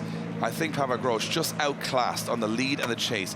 He didn't do anything particularly wrong, but he just couldn't do it all as right as Čirba. Čirba looks like this track, he's ready to take on all comers. I was just going to say that. Look, on his day, Benediktas Čirba can take down everybody in this competition without a shadow of a doubt. He is a champion in his own right. And this weekend, Čirba looks like all of the pieces of the puzzle, Dave, have fallen into place. And I think we could see Čirba later on tonight potentially on that podium because he's on form. If you're putting together an advertising statement for how good he is later in the competition, take a look at this. This is what it's about. He avoided any impacts. He was close, but he could also adapt to whatever the lead car was doing. His lead run was so fast and so perfect that how do you even chase it? I don't think Paweł Grosz has done badly here at all. I think he just came up against a driver that's on another level, that's going to the moon with his driving tonight. He certainly is, and well, when the sun comes out, he'll be looking at that moon, he'll be open to reach it by the end of the evening as Paweł Grosz, pushed around that final corner, and I think even Paweł Grosz, he drops the hands, and I think he knows what the decision's going to be. It's coming in right now, and it's unanimous. Čirba gets the win, advances through to the top 16, and that one clear cut, just outclassed by a better driver on the day, Dave. Easy to see straight away. And sometimes it's not about being the better driver, it's about being the better driver on the day, on that track, doing what the judges tell you to do, and that's exactly what Čirba did. He did the lead and chase perfectly. Now, you look at drivers on their day that can be incredible, but it can also sometimes be a little bit crazy. Here is the battle we've always wanted to see in Drift Masters. Max Heidrich, the hometown hero here in Germany, going up against Naoki Nakamura. Two guys that have been known for their casual style. Not too aggressive, they just relax. I'm joking. These are the craziest people that have ever stepped into drift cars. And they're going up against each other. Now, we haven't watched Naoki Nakamura use his trump card, which is this close technical chasing. I watched some of his practice runs. I had my hand over my mouth. I thought he was going to destroy everybody. This is where he can shine. But Heidrich's going to have to put in a crazy lead run here. This is going to be one for the highlight reel. It certainly is, as Naoki Nakamura now chases down Heidrich. Heidrich goes for it, though, and he will want to win in front of his home crowd. And he's absolutely dialed in, but look at Nakamura, looks for the door of that S13.5, and big transition, big angle from Max Heidrich as he puts it to the wall. Nakamura now gives him the room to manoeuvre, comes in a little bit hot and heavy and loses some ground, but can he get it back up again as he can across the line? Oh, that one was a little bit smoother than I thought it would be. Yeah. Heidrich, great lead run. Perfect lead run. Nakamura not making any, you're not overstepping the mark a whole lot there. Just doing what he needed to do to be in proximity. Not making any errors. Not a whole lot of errors from both sides there. Heidrich flying into that corner. Does he miss that's fast. Yeah. You know, he doesn't. It's a very fast initiation, and Nakamura, I think, caught a little bit by it, having to go that fast into that first corner. But Nakamura's, the front end of that car is not far away from any shot you're going to see here from the inside of Max Heidrich. No, he's glued. He's there the whole way round, Dave. And you know what, for me, there was only one real mistake from Nakamura, and it was this transition coming out of that long outside zone. He kind of mistimed it. Look where he positions the car on the inside. He has to brake to avoid contact with Heidrich, but then he has to get himself back into the groove. He does. He gets back up onto the door, but Heidrich, for me, there was absolutely textbook. Nakamura, who was, used to podiums in Japan, it's tough to get out of the top 32 in Drift Masters. That's just the way it is here because there is no walkovers. And Max Heidrich right now is looking across saying, I know who you are. I know where you've come from. You're in my hometown today. Here we go. And he's going to put this on the door, I can guarantee it. Max Heidrich is going to go for this. Well, he's going to want a highlight reel photo, the video. He's going to want the whole lot so he can show everyone, this is what I did to Nakamura in my own country. And come off the line, and Heidrich already smoking tyres as he comes down, looks for the big initiation, fires it through, and he carries a little bit more speed and angle than Nakamura and almost hits the wall, but he manages to pick it back up again and now makes a dive into this long outside zone. Nakamura pins the back end of that S15 to the wall, screams through, and it starts to open up a little bit for Heidrich here, but now he loses ground once again as Nakamura is absolutely ripping away. You know what? It all came from the start. Heidrich spinning wheels off the start line, lost traction. I think he lost Nakamura from the start line. He was playing catch up. He couldn't get the traction down, and he couldn't catch the Japanese champion. You know what? I didn't expect it. I thought Heidrich should have all the pace there, but Nakamura's car is very fast. It is very fast, yeah, but I think you're right. Max Heidrich, he came off the start line and the wheels were spinning, and he had no traction. You know, when the wheels are spinning like that in a straight line, you're not gaining any ground, and you can see Nakamura car not making any smoke up until the initiation. Look, kicks the car on a clutch, gets that car sideways down that long drag, and here as well, Heidrich kind of come in a little hot because he was losing some ground, and he had to check up a little bit. Look at this, on the foot brake and the handbrake at the same time, and that messed him up. Yeah, we're gonna have to look at it. I mean, Nakamura does decel, but is it in the decel zone? Looks to me like it is. He doesn't left foot brake, Nakamura. He uses the handbrake quite a bit, which is an interesting style. It's very different than every other driver on the grid. They use the left foot brake. He uses the handbrake, little jabs of the handbrake. He said he doesn't really use the left foot brake. It's just a different driving style. It's not better or worse. There's no way of saying. The judges aren't looking at it one way or the other. Left foot braking and slight handbrakes are kind of the same thing, slowing the car a small bit on angle, but Nakamura looks happy. Max Heidrich, will he be happy? Who's going to be happy at the end of this one? And Naoki Nakamura gets the win and goes through. He may not have a whole lot of English, but he can see his own name and see everything sliding his way, and he's into the top 16. And Nakamura with a much better, in my opinion, lead run. And also Heidrich making some errors in the chase. We're not going to argue too much about that one. It looked fairly obvious to me. Yeah. And we're going to get into Becky. Unfortunately, not going through in front of his home crowd, Becky, but he still had a good run against one of the legends of the sport. Not the result that he wanted, but Max, that was an incredible run. Your lead run was on fire. But did Naoki Nakamura catch you out with the pace there? Yeah, for sure. He had way more pace in the car than we expected. We tried to put in an amazing lead run, so I think that's what we got. And yeah, could be closer in the chase. It is like it is. Danke an alle Fans. Thank you. Thank you so much. Guys, back to you. Thanks, Becky. And Max, we don't know what he's saying, but the fans here erupted, so I'm sure they do. And he has all of them in his pocket for sure. But unfortunately, a German driver will not be in the top 16. No, unfortunately not, no. And Max Heidrich there just taking the opportunity to say thank you to all the German fans and everybody around here. And you know what? It's always hard when you lose out in your home event. This is big, though. This is big for the championship now. Conor Shanahan, second position in the championship, hits the wall at the end of qualifying yesterday, going up against a very, very on-form Alexander Kosahov. Now all these battles, the championship on the line. Shanahan cannot afford to lose this battle and stay in the fight. Kosahov doesn't care about championship fights. He doesn't care about Conor Shanahan. He's just going to try and win this battle, and he could be the fly in the ointment here because he has been on it all weekend. Kosahov qualifying in 26, but he's still up in the 90s. And here we go off to like Kosahov, very aggressive on Conor Shanahan, but he makes a little error in the chase position. Shanahan goes up to the wall. Kosahov surging forward as Shanahan using the left foot brake to try and extend the arc of the car out towards the walls. Now Kosahov making another dive up onto the door, very close from Alexander Kosahov, and now he's in the pocket. Now he's putting pressure on the would-be champion as they come around that last corner. Shanahan's not getting this one easy as Alexander Kosahov pushes them across the finish. Wow. Kosahov, no pushover by any means, and everyone spoke about him yesterday. You know, I want to see the replay of the initiation from Shanahan because, Dave, I don't think it was as nice as what we first thought it maybe was because he was very shallow on those first outside zones. Goes to it, look at that wheel just along the white line. I don't think he was as deep onto the wall as what he hoped the car would be. And Shanahan said to me, it's very hard today in these conditions to drive these cars. And there, you can see it, he was just in the outside zone. He's shallow then for the rest of the outside zone too. Kind of gets it back on that qualifying line, and as soon as that opens up, that pocket opens up, Kosahov makes the dive, and then he's there, and then there is no getting rid of him. You know what, the funny thing is, we talked in the pre-show, and I mean, look, you're looking at rankings here and expectations, that Conor Shanahan and Jack Shanahan would meet in the top 16 if they won both of their battles, but we never talked about what if they didn't win both of their battles, because Alexander Kosahov's going, he put his hand up and went, excuse me. I'm still here. I'm still here, and I don't care about the Shanahans or the championship. I'm here to put on a show, and that's exactly what he did. and he did. Look, he's not going to go down without a fight. Look, if you're Alexander Kosahov right now and you're sitting on the line against Conor Shanahan, who's second in the championship, and you take him down, that's still a statement. Huge statement. And now everyone's talking about you.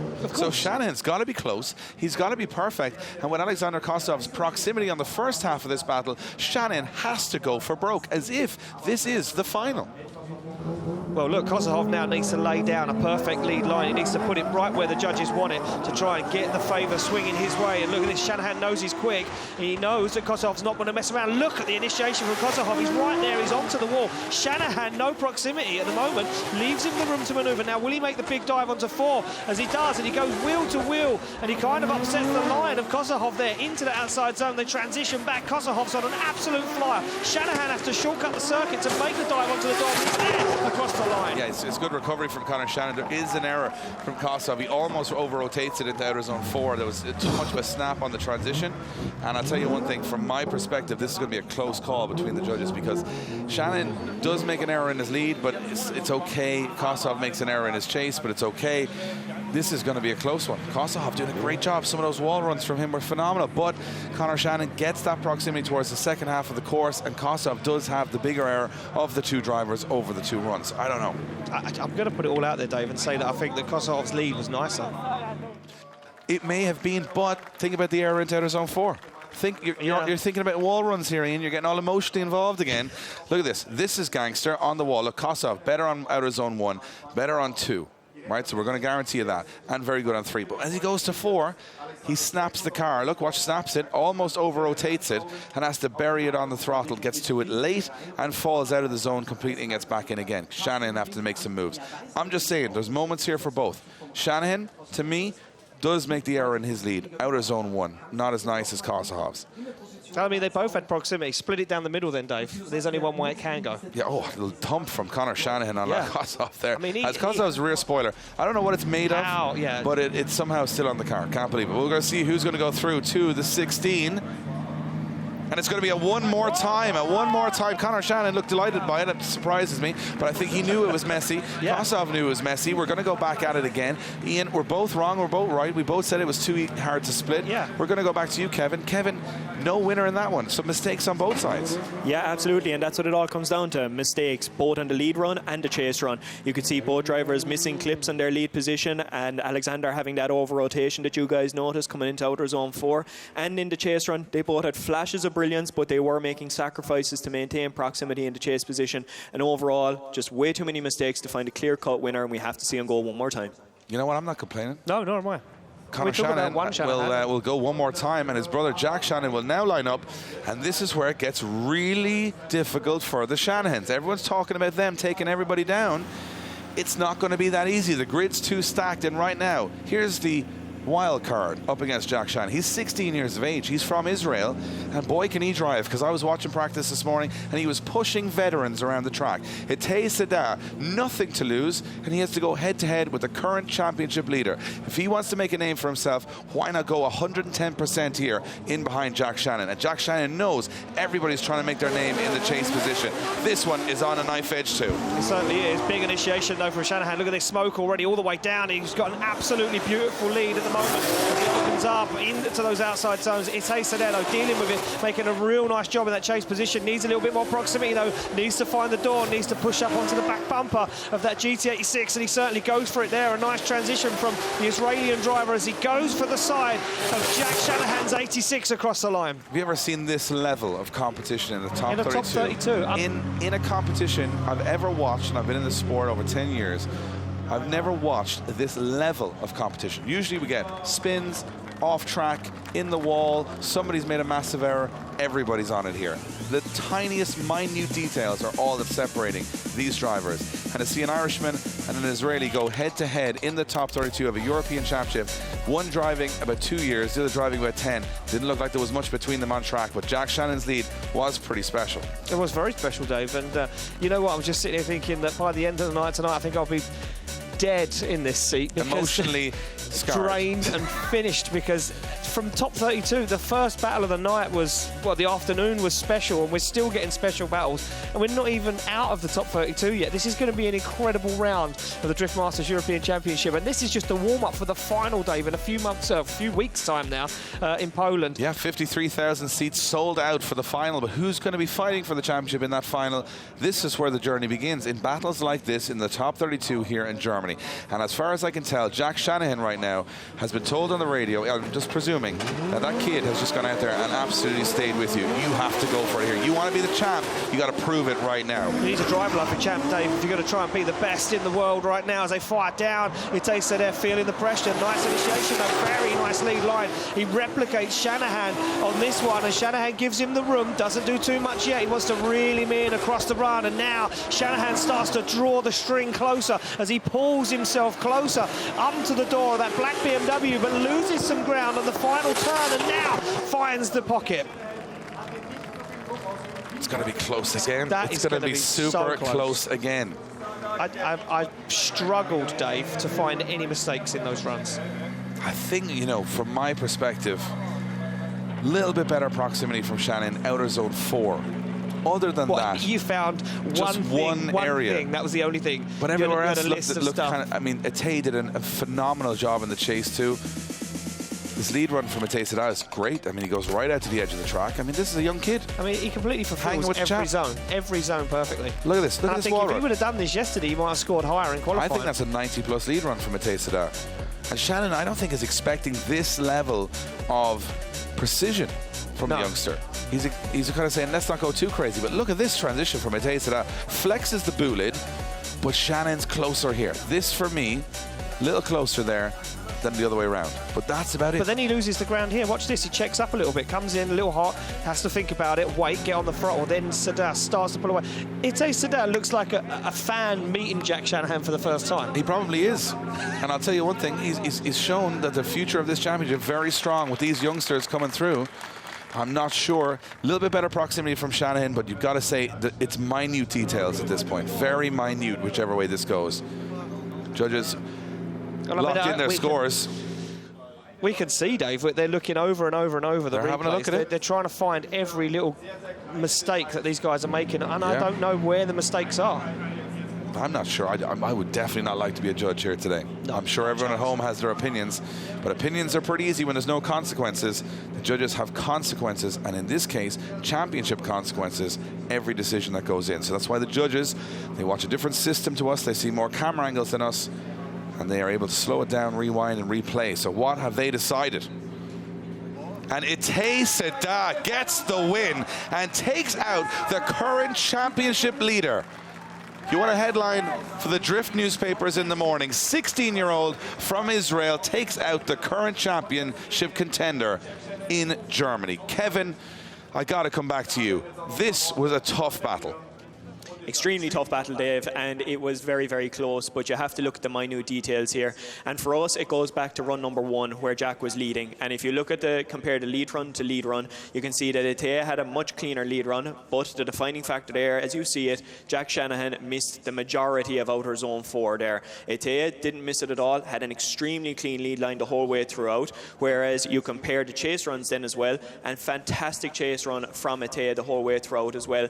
And I don't think, honestly, that Jack was matching the pace, the proximity and the angle in the chase run like Ate did. Yes, he was sacrificing a little bit of line to maintain that proximity, but overall, proximity is always awarded here in Drift Masters, and he just about takes the win overall. Well, a massive shocker here in the top 32. And I'll tell you one thing, we did not see this one coming. And I'll tell you, from my perspective right now, that Shanahan top 16 is not happening. Becky is down with our current championship leader, Becky. He's gone out in the top 32, and that's the 4th time that's happened to a leader of the championship this year. Wild stuff on track. Jack, not the result that you were looking for there. And listening to the judges, they were talking about not enough pace, not enough proximity. Tell us, were you struggling for grip in the car? Yeah, I think we underestimated it as pace, to be honest. But yeah, the judges explained exactly what happened, really. A mediocre lead run will not win you any battle in Drift Masters these days, and quite pissed off with how I done my lead run, to be honest. It was messy as hell. It was the worst lead run I've done all weekend, but yeah, it is an up-and-coming driver. He's very, very good. So this is going to give him a great confidence boost going against Conor in top 16. So no, hopefully we can just dial in the grip for Conor and he can go all the way, you know. So this is probably my championship hopes down the drain. But look, I've had a great time. It is what it is now. So just have to go up now, put on the work clothes and make sure Conor can go all the way to the top. So yeah. Brilliant. Thank you, Jack. Well, there you have it. And Conor Shannon, well, he's not in the top 16 yet because he's still in a one more time with Alexander Kostahov. And I'll tell you what, if... What's that? Jack wouldn't know that. Jack wouldn't know that. Yeah, he wouldn't know. He would have thought that... Because he would have been warming his tyres while that decision was going on. For sure. And you know what? I'm loving the replay with Kevin talking about that outer zone 4, something we missed. Oh, we were talking about it yesterday. If you're going to miss a zone... But we're watching it as fans, Dave. Remember that. We're watching it like everyone else is at home and sitting out there drinking beer. We're watching it as a fan. I'll tell you who's been watching that. Laurie Heinen. Laurie Heinen has been watching that. He got a prompt on the radio and said, Shanahan is out. Go, go, go, is what Laurie Heinen has been told. Time. It's go time, Laurie, because he is going up against another newcomer to the championship, Timur Lipski, and that incredible carbon Kevlar Supra. But I'll tell you what, Laurie Heinen now says this could be it. We could go to the final as the championship leader, but we've got to disperse of Timur Lipski from the off. This is getting dramatic, right? And look at Timur Lipski. He doesn't care. He's going straight for it here. Unbelievable chase run so far from Timur Lipski. All the championship hopefuls are being discarded by all of these up-and-comers. Well, this is the weekend to make your move, Dave. If you want to make a name in the championship, why not get rid of every single championship contender in the round 5 right before we head to the biggest event in the world? And look at this from Lipski. He gets on the door and he says to Heinen, and I don't care who you are or where you're from, it's my weekend. Wow, best chase run Timur Lipski's put in all season. And this Finnish fan, well, he's all about Laurie Heinen right now. But Laurie Heinen did not expect that level of fight from Timur Lipski right from outer zone 1. He made the attack, Dave. He went for the attack, and he knew what he had to do. He said, look, if you're going to get these guys, you're going to have to get them on the initiation. You have to get on the door and stay there. Look at that dive. How did he not put them both into the wall? That is the talent of these young drivers, these new up-and-comers, these 18-year-old teenage kids that have turned up in these incredible vehicles and now saying, you might be an OG, you might be the best from your country, but watch me. I'm going to disappoint you now, Ian. He made a massive mistake there in that outside zone. Yeah, I've just watched it back, and Timur Lipski, while he had an amazing move at outer zone 1, there wasn't much amazing after that. In 4, and Laurie Heinen's lead run there was special. Phenomenal, yeah. Special. So Laurie Heinen, for me, I think will probably carry some level of advantage into this second run, considering the lead run was solid. Timur Lipski had the move of the day for me. That I don't know how he didn't put them both in the wall, as you said, Ian, but now he's in the chase. Laurie Heinen, if he wants this championship, if he wants this to go to Poland, to be settled, he's got to go to the door. Well, I'm not going to do the maths now because I'm terrible at maths, but I'm guessing that if Laurie Heinen goes into that 16, he automatically jumps way up in the championship and it opens the championship back up again. But look at this from the young Ukrainian as he fires that brand new A90 carbon Kevlar Supra to the wall and tries to start to open up a bit of separation, but Heinen's going to play the long game here. He's going to wait for the transition into that long outside zone, and he does, and now he starts to make a range, starts to get onto the door. They transition back behind and misplaces the car, and now he's going to have to work really hard to get back onto the door as he works his way into that door and across the line. Wow, Timur Lipski out of nowhere. He just RKO'd Laurie Heinen there. Came around the whole track, and I think even Lipski's initiation doesn't look like he's going to pull it off. No. And he does, and Heinen, I think he's cleaner over the 2 runs, in my opinion. Heinen has a better lead run, in my opinion. I think it might come down to that. I don't know, do you think? I got to say, Timur Lipski impressed me at moments. Well, I want to see the run again, though. I've got to say, Laurie Heinen's lead run was cleaner. His chase run was cleaner, but he didn't have as many moments. Lipski had more moments, but there's big mistakes in there as well. Let's watch the lead from Lipski, because we often focus on the chase car. Look at this from initiation. He's on the wall, dragging the back bumper all the way down. Didn't really make any mistakes. He was heavily braking, though, and he was way late on throttle into that outside zone. I mean, look, it's a good lead, Dave. You can't take it away from him.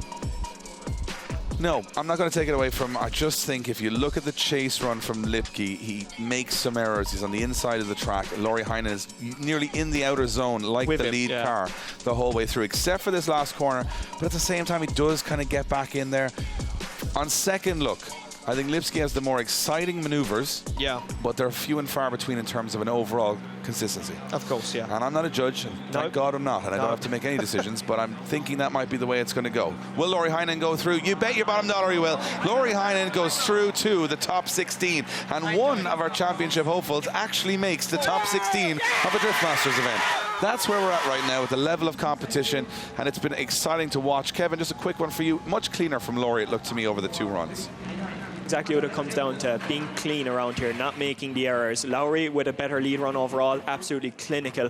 And then in the chase run too, maintaining that proximity without making too many errors. The only one that I had wrote down here is that he had a slight cut at outer zone 5. But overall, when you compare that to Lipski's, then flashes of brilliance, but way more errors overall. Well, there you go. You can. I mean, I'm a guy for flashes of brilliance. Well, so Marco Zaccarel, we just received word out of competition, retiring from the competition. Something went wrong in the burnout box, warming tires, and he had a catastrophic failure. Something happened. We'll try and get you. Power steering failure. Electronic power steering on the car failed in the burnout box, meaning that another championship hopeful can start to climb, because Dwayne McKeever is on the start line and he has no opponent, meaning he will go straight through to the top 16 as Marco Zaccarel has retired. And that means that for Jack Shanahan, the story gets worse and worse as McKeever now will gain points. Heinen will gain points, and Conor Shanahan hasn't even got to the top 16 yet. This is getting tense. McKeever goes for a lap here just for fun. Yeah, we're going to look at this one. It's a buy run, and we're going to see what McKeever's got. Look, yesterday in qualifying, he pulled it out of the bag and put in an absolutely astonishing run that only left him in 14th position. And we still know that that's a 90-plus run. But he said the car today feels better than it did for the qualifying session yesterday. And look at this, he's absolutely dialed, Dave. And we could be seeing an on-form McKeever who will go head-to-head with Lauri Heinen in top 16 again. I was about to say that Lauri Heinen and Dwayne McKeever have met each other, is it 3 times this year already? So it's been an incredible battle they've been playing out together, and it looks like that's going to be the case again. Lauri Heinen has to beat Dwayne McKeever in the top 16 to go to the top 8. You're going to have some other plans this evening? I don't think so. McKeever and Heinen already confirmed. Conor Shanahan, he has to go one more time now with Alexander Kosahov, and he's not in the game yet. And Kosahov is not lying down here. He is not one that's going to back down from this challenge. And Conor Shanahan and Jack Shanahan have been under extreme pressure as 1 and 2 in the championship. I'm just looking at the battle sheet in front of me that we fill out all the way through, and I'm looking and saying, what if Conor Shanahan doesn't get past Alexander Kosahov, and Heinen then starts to really make some moves, and McKeever and Heinen start travelling up that championship order, and we go into the final, and it's almost dead peggings. I'll tell you who else wants to climb up. Peter Więcek. No. Who? Juha Rintanen. Because Juha Rintanen currently sits 3rd in the championship, and both Shanahans are on the ropes. This is the time for Juha Rintanen to make the move, but he goes against another heavyweight of European drifting in Andreas Vasiliauskas in that beautiful BMW M4, full carbon Kevlar, prettiest car on the grid for me this weekend. However, pretty means nothing here in Drift Masters, and they're all going to be pretty wrecked by the end of the evening. But Andreas Vasiliauskas is going to hunt down Rintanen here, and if Rintanen wants to prove that he should be the next championship contender, time to shine. Well, look, he's another wildcard driver that's made their way in this weekend and really started to make some moves. He was a Drift Masters driver before, so he knows the ropes. But look at this from Rintanen right to the edge of the circuit. Andreas Vasiliauskas not going to back down, though, not going to give him the room to manoeuvre as they fire into that long outside zone. Rintanen absolutely buried in deep, and look at the transition from Vasiliauskas, flicks it on angle, back on the throttle earlier than Rintanen, looks for the door once again, across the line. It was a beautiful job. That's a really good chase run from Vasiliauskas. He's putting him on the ropes here. Rintanen is going to have to push, and Rintanen would probably have hoped for that to happen later in the competition, where he'd have to go really on the edge and take that risk. But look at this from Vasiliauskas from the off. And I mean, I've got to respect this guy with a brand new chassis, just developing it as he goes. But you know, he's developing it at the highest level of drifting. And he's making it work. A lot of people saying these new M4s are too big, they're too heavy, they don't work, these modern chassis don't work. Well, here's proof is in the pudding here. It goes against one of the smallest, newest chassis that are available for these guys to use in the GR86 platform, with one of the greatest engines ever made, and it just goes to prove that they are capable, they can work. And look at this. I'll put it this way, look, Rintanen hits the wall. Yeah. There was a couple of little mistakes in there, Dave, that we didn't see on the first look. I think Rintanen, for me, does make some errors there. Tags some walls, the car gets a little wobbly.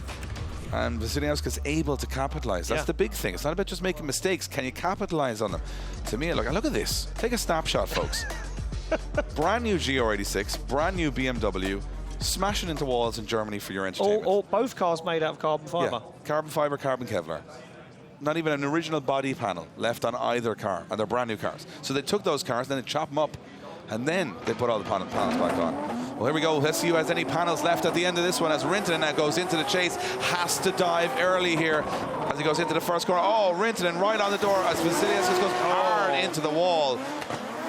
Vasiliauskas goes hard into the wall there. Now, that could be a big error from Vasiliauskas. Did he go in too hot?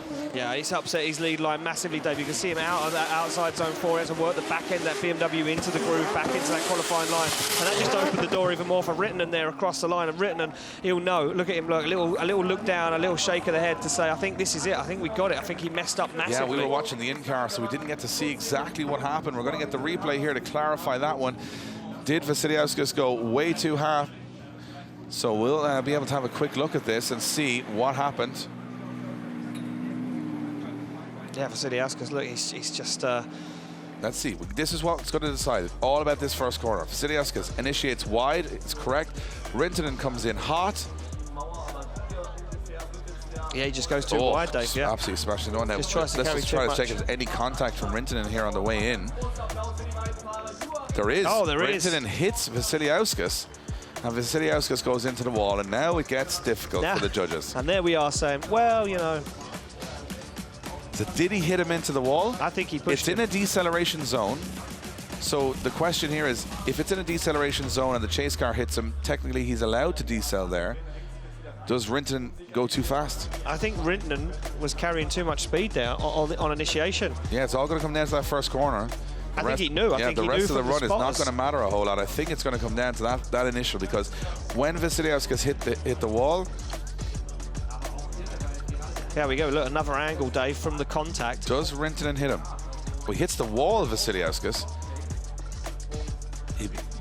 It would be a bare hit if Rintanen did hit. I don't think he hit him at all. I think Vasiliauskas hits both walls. I think he tags the wall on the initiation. Watch the back light. Look, flexes, straightens him up, and then he's at too much pace. Initial thoughts. Obviously, I'm not a judge, but I don't think. Do you know, if I don't even. And he hits it pretty early as well. But does Rintanen hit him? That's the thing. He hits the wall first. Yeah. Then Rintanen maybe not, and then he definitely hits the second wall. There's no question of that. There's no doubt of that one. And I think that might be an error for Vasiliauskas. That's just my initial thoughts. Does he go in too hot, hit the wall way before the zone? Results are going to go in. Top 16 place up for grabs, and it's Juha Rintanen getting the win. Third in the championship. Jack Shannon out of the championship. The Finnish are coming back for blood here at round 5. Kevin, quick one for you. Was that an unforced error from Vasiliauskas?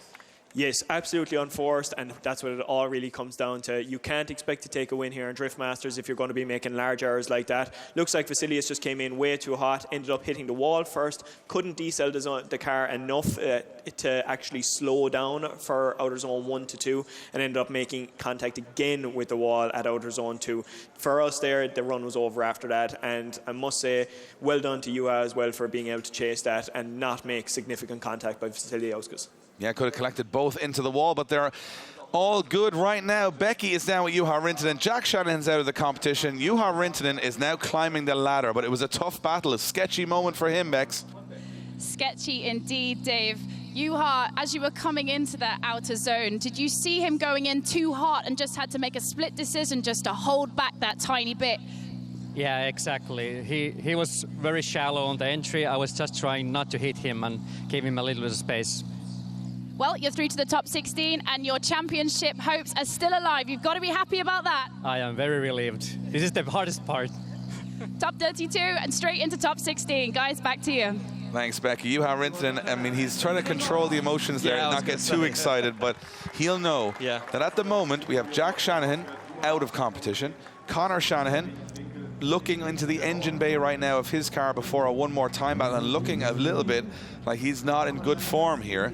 And then we have Juha Rintanen in third, who's now watching all this play out, and this is getting very dramatic. And then you go to the start line, you've got a man that absolutely dominates on this track. Paweł Korpelinski, Dave, is a stone-cold killer here. Yeah, he has been on the podium more times here than any other driver. I'll tell you what else. Axel Francois, though, returning to Drift Masters after a big crash last year in Poland, has been looking on form as always. The French driver is one of those guys. Watch the little pump up here. There we go. He's always like a Karate Kid. Woohoo! Yeah, it's just like whoa. Yep. And he's ready to go. And I tell you what, on a day like today, where we start to see some of these underdogs coming through, Korpelinski goes in as the favourite, but do not count out Francois or Axel Francois here at all. No, Axel Francois now, look, makes a dive down. Korpelinski, though, as always, technical, clinical, makes it look like it's easy business as always. And Axel Francois goes for the transition, looks for the side of that Nissan 200 XS14. A beautiful lead line at the moment for Korpelinski, and gives Axel Francois, the Frenchman, the opportunity to get up close and personal onto the door, and he doesn't take it.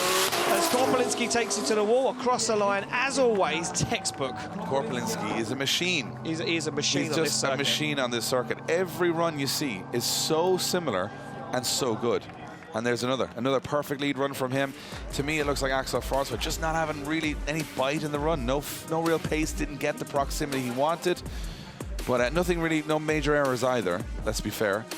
Look at this. Francois gets kind of in, but he backs off, and then Korpelinski goes, see ya. He's gone. Like, you can't, you know, when you make that dive, you need to follow it up. You need to continue with it, which is easy for me to say sitting here in this office. But you know, as a driver, you need to, once you see you've made the dive and you get close, you need to stay in it, because he's not going to break from that point. He's going to accelerate away, and that's exactly what Korpelinski done. Look at Korpelinski. Him and this track just vibe. So he drives a lot of simulators, right? And even the way he drives, he looks like he's on a simulator. So it looks like there's nothing moving in real life. He's just, you know, casually chilling. And the drone has done more. I mean, the drone said, if everyone else is going to crash, I got to crash as well. Yeah, everybody crashed this weekend. Axel Francois goes into the lead position here. And Korpelinski giving a little bit of a run in here. Wants the pace for that first corner. And Korpelinski trying to basically get onto the door here. Any proximity from Korpelinski is going to be a win here. Yeah, exactly, Dave. Any proximity. If he can get up into the door of Axel Francois' car, he's going to get the win and move forward in competition. Tame initiation from Francois, not what the judges want to see. They want to see more aggression. They want to see him attack the track more, and he doesn't seem to be doing that at the moment. Nice line into that long outside zone, though, as they come round. Korpelinski giving him the room. Very safe game from Korpelinski at the moment. You can see him taking that little shortcut dive across the track. Looks to pin that S14 into the rear wheel when he does, and that was very good by Korpelinski. He knew exactly what he needed to do. I'll tell you one thing, it looks to me like the better lead run from Korpelinski, the better chase run in terms of proximity from Korpelinski. He makes one error, second transition, a little sloppy. Yeah. A little sloppy for Paweł there, but I'll tell you what, over the two runs, to me, Axel Francois looked like he was there doing everything everything was great. Yeah. But it wasn't amazing. And Korpelinski had moments of brilliance, especially this initiation. Very brave here on the inside of the track. Somehow he doesn't put wheels off and stays up close and personal with Axel Francois through this. Do you know what? I think Korpelinski's testing the water there of what can be done as he moves forward. Can you stay door to door on the initiation? Yeah, we're kind of waiting for everyone to get to outer zone 1 to kind of make the move, but he made it early there, and it kind of worked. I think he's working out, can I do this if in the top 16? Can I do this in the Great 8? Yeah, against some of these guys that are faster. Having a look at Axel Francois' lead run there. Yeah. Not very deep in the zones. No. Barely touching a wheel in outer zone 4 there, and I think Korpelinski makes an error in this area. Yeah. But he kind of rectifies by getting back on the door. But I think Francois, over the runs, he was good, but he wasn't great. There was no deep wall run. There was nothing too spectacular. Maybe Korpelinski just having a little bit of class over the two runs for me. And the judges say that he does too. Paweł Korpelinski from Poland goes through to the top 16. Korpelinski, he loves it here. He always goes well here. And Axel Francois returning, good show of form from him, but just on this track with Korpelinski, you've got to be on your A game.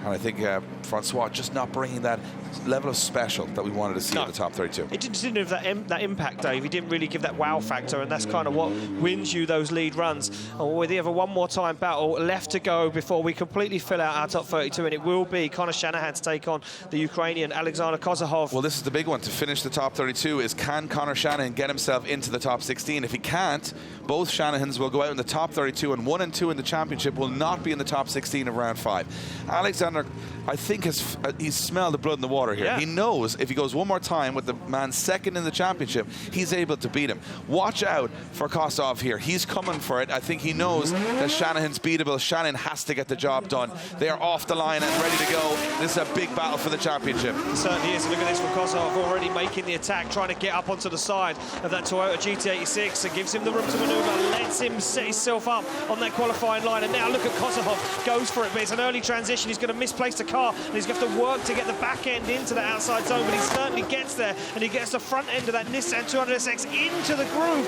Up to the door he goes. Kosov is not going to go down without a fight this weekend. It's impressive. It's impressive to see Alexander Kosov push one of the, I suppose, biggest names in the sport right now, right to the wire here in the top 32. This doesn't happen in every championship. You don't see big championship contenders get this level of a fight. You might see them make an error, you might see a mechanical failure, but Kosov is coming for it here. Look at this initiation. Well, he kind of copied what Korpolinski did. He said, well, you know, you can get down on the inside there on initiation and ride it out all the way down the hill, and you can see that. Look at Kosov, is on the brake for a long time. Shanahan stalls the car quite a bit there on the foot brake. You see the front end kind of nose down, that front wheel locked, and for me, really, that just gave Kosov more of an opportunity to gain proximity. Look at that on transition, almost contact. Kosov, though, was a little bit too early with the angle, and he really had to work. Look at this, he shallows up the car massively to get into outside zone 4. But once he's there, Dave. There's no getting rid of him. That might be a little error from Kosov there, and to me also, Shannon's lead run is very good. He's out to all the edge of the track. So, you know, we're always rooting for the underdog, but you've got to give respect where it's due, and Conor Shannon does complete every single outer zone of the track without error, okay? So he's giving Kosov all of the tools he needs to get close, and he does. But that outer zone 4 transition for me, you're right, he over-rotates, goes a little too early, and he's having that trouble at lead and chase. Kosov's got to put in a phenomenal lead run here. If he wants to be in the argument, he cannot afford to miss any zones. And Shanahan, well, if he wants to be the champion, if he wants this to be his year, he has to put tyre marks on the door. He certainly does. Well, we know that, well, in my eyes, Kosov's lead on the first battle was better. Can he replicate that? Can Conor Shanahan now lay it down? Can he stick it to the door? Kosov with an absolute flyer down into that first outside zone, sticks it to the wall, flexes the back end once again up in the air, but that affects the line of the car and upsets where he is, and that opens the door, and that allows Shanahan to get closer than he was before. Now he has the proximity. They transitioned for the final corner as Shanahan looks for the door at this time 206, and he's glued to it across the line. You know what, it was just down to that one mistake. Outer zone 2, yeah, that was the mistake. Kosov went in too fast, too heavy, hits the wall, misses outer zone 3. I said it before the battle, you cannot afford to miss a zone on this track. Not today, not with this level of competition. And to me, Kosov does that. He hits the wall, he misses outer zone 3, and it's almost his own mistake. It wasn't even Shanahan's doing at that point. Kosov makes his own error, and that's the way I'm seeing it. Again, it's not going to be made official until the judges discuss it, but from my years of experience, which are generally count for very little in my decision making, it looked to me like Kosov goes shallow into outer zone 1, goes in too fast, dials on the angle, hits outer zone 2 on the wall, bang, that's a big hit, and then has to miss line again through here and misses outer zone 3. So Shannon is basically chasing a car not on the correct line, but he still gets the proximity. So he's double compounding the scores, if you get me. So not only is he chasing a poorer lead run, he's also getting more proximity, so he's getting more reward from the judges. In my opinion, I don't know what way they've gone with this one, but that's the way it looks to me. Another little touch as they go across the finish line there. Everybody pushing hard.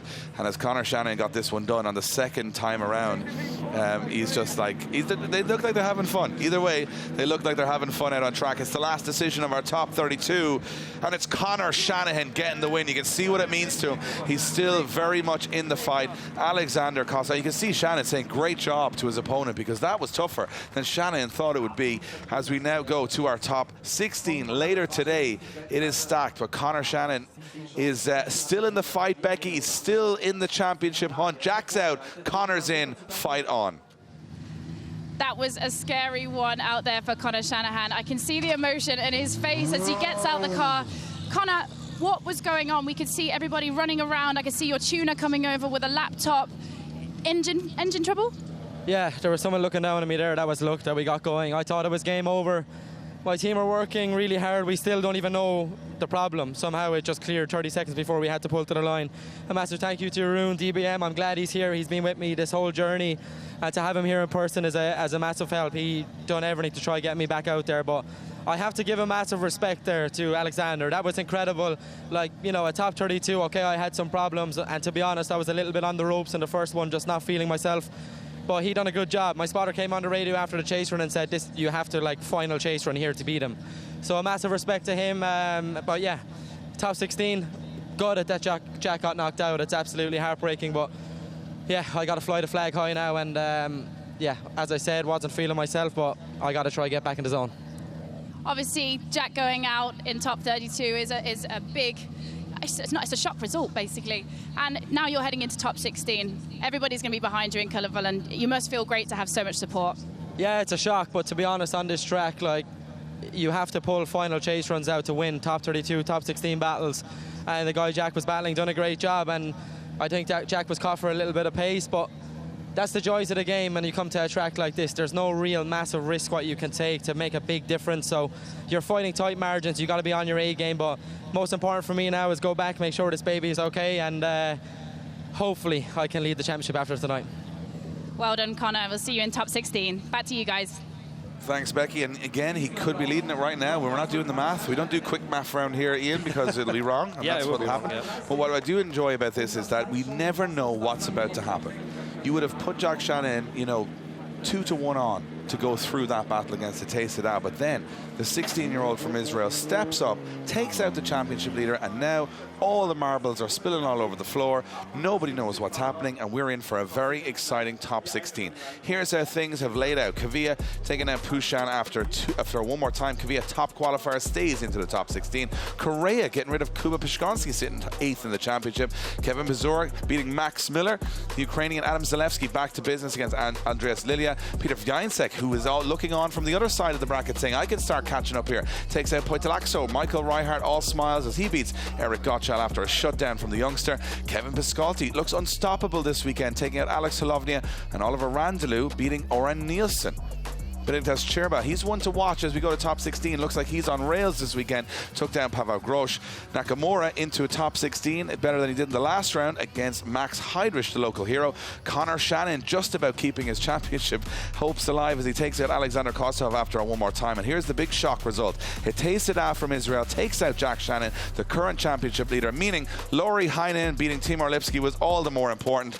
And now this is how our top 16 is going to line out. You can see Jack Shannon shaking his head as he sits in the pit area. He will no longer take part in competition today, and again, he does have a good lead in the championship. He's not out of the fight yet. He might have been a little bit dramatic about that, but here we go. It's going to be Kvia against Correia, Pesur against Zalewski, Więcek against Reichert, Piskolty versus Randalu, Čirba versus Nakamura, and then Conor Shannon trying to get redemption against Itay Sada, Lauri Heinen against Dwayne McKeever for the 700th time this year, and Juha Rintanen still in the fight. So if Juha Rintanen and Heinen, they would meet in the top 8. It's all playing out here today in the top 5. And I'll tell you one thing, Becky, we cannot wait for that top 16 because the championship, as always, is blown wide open.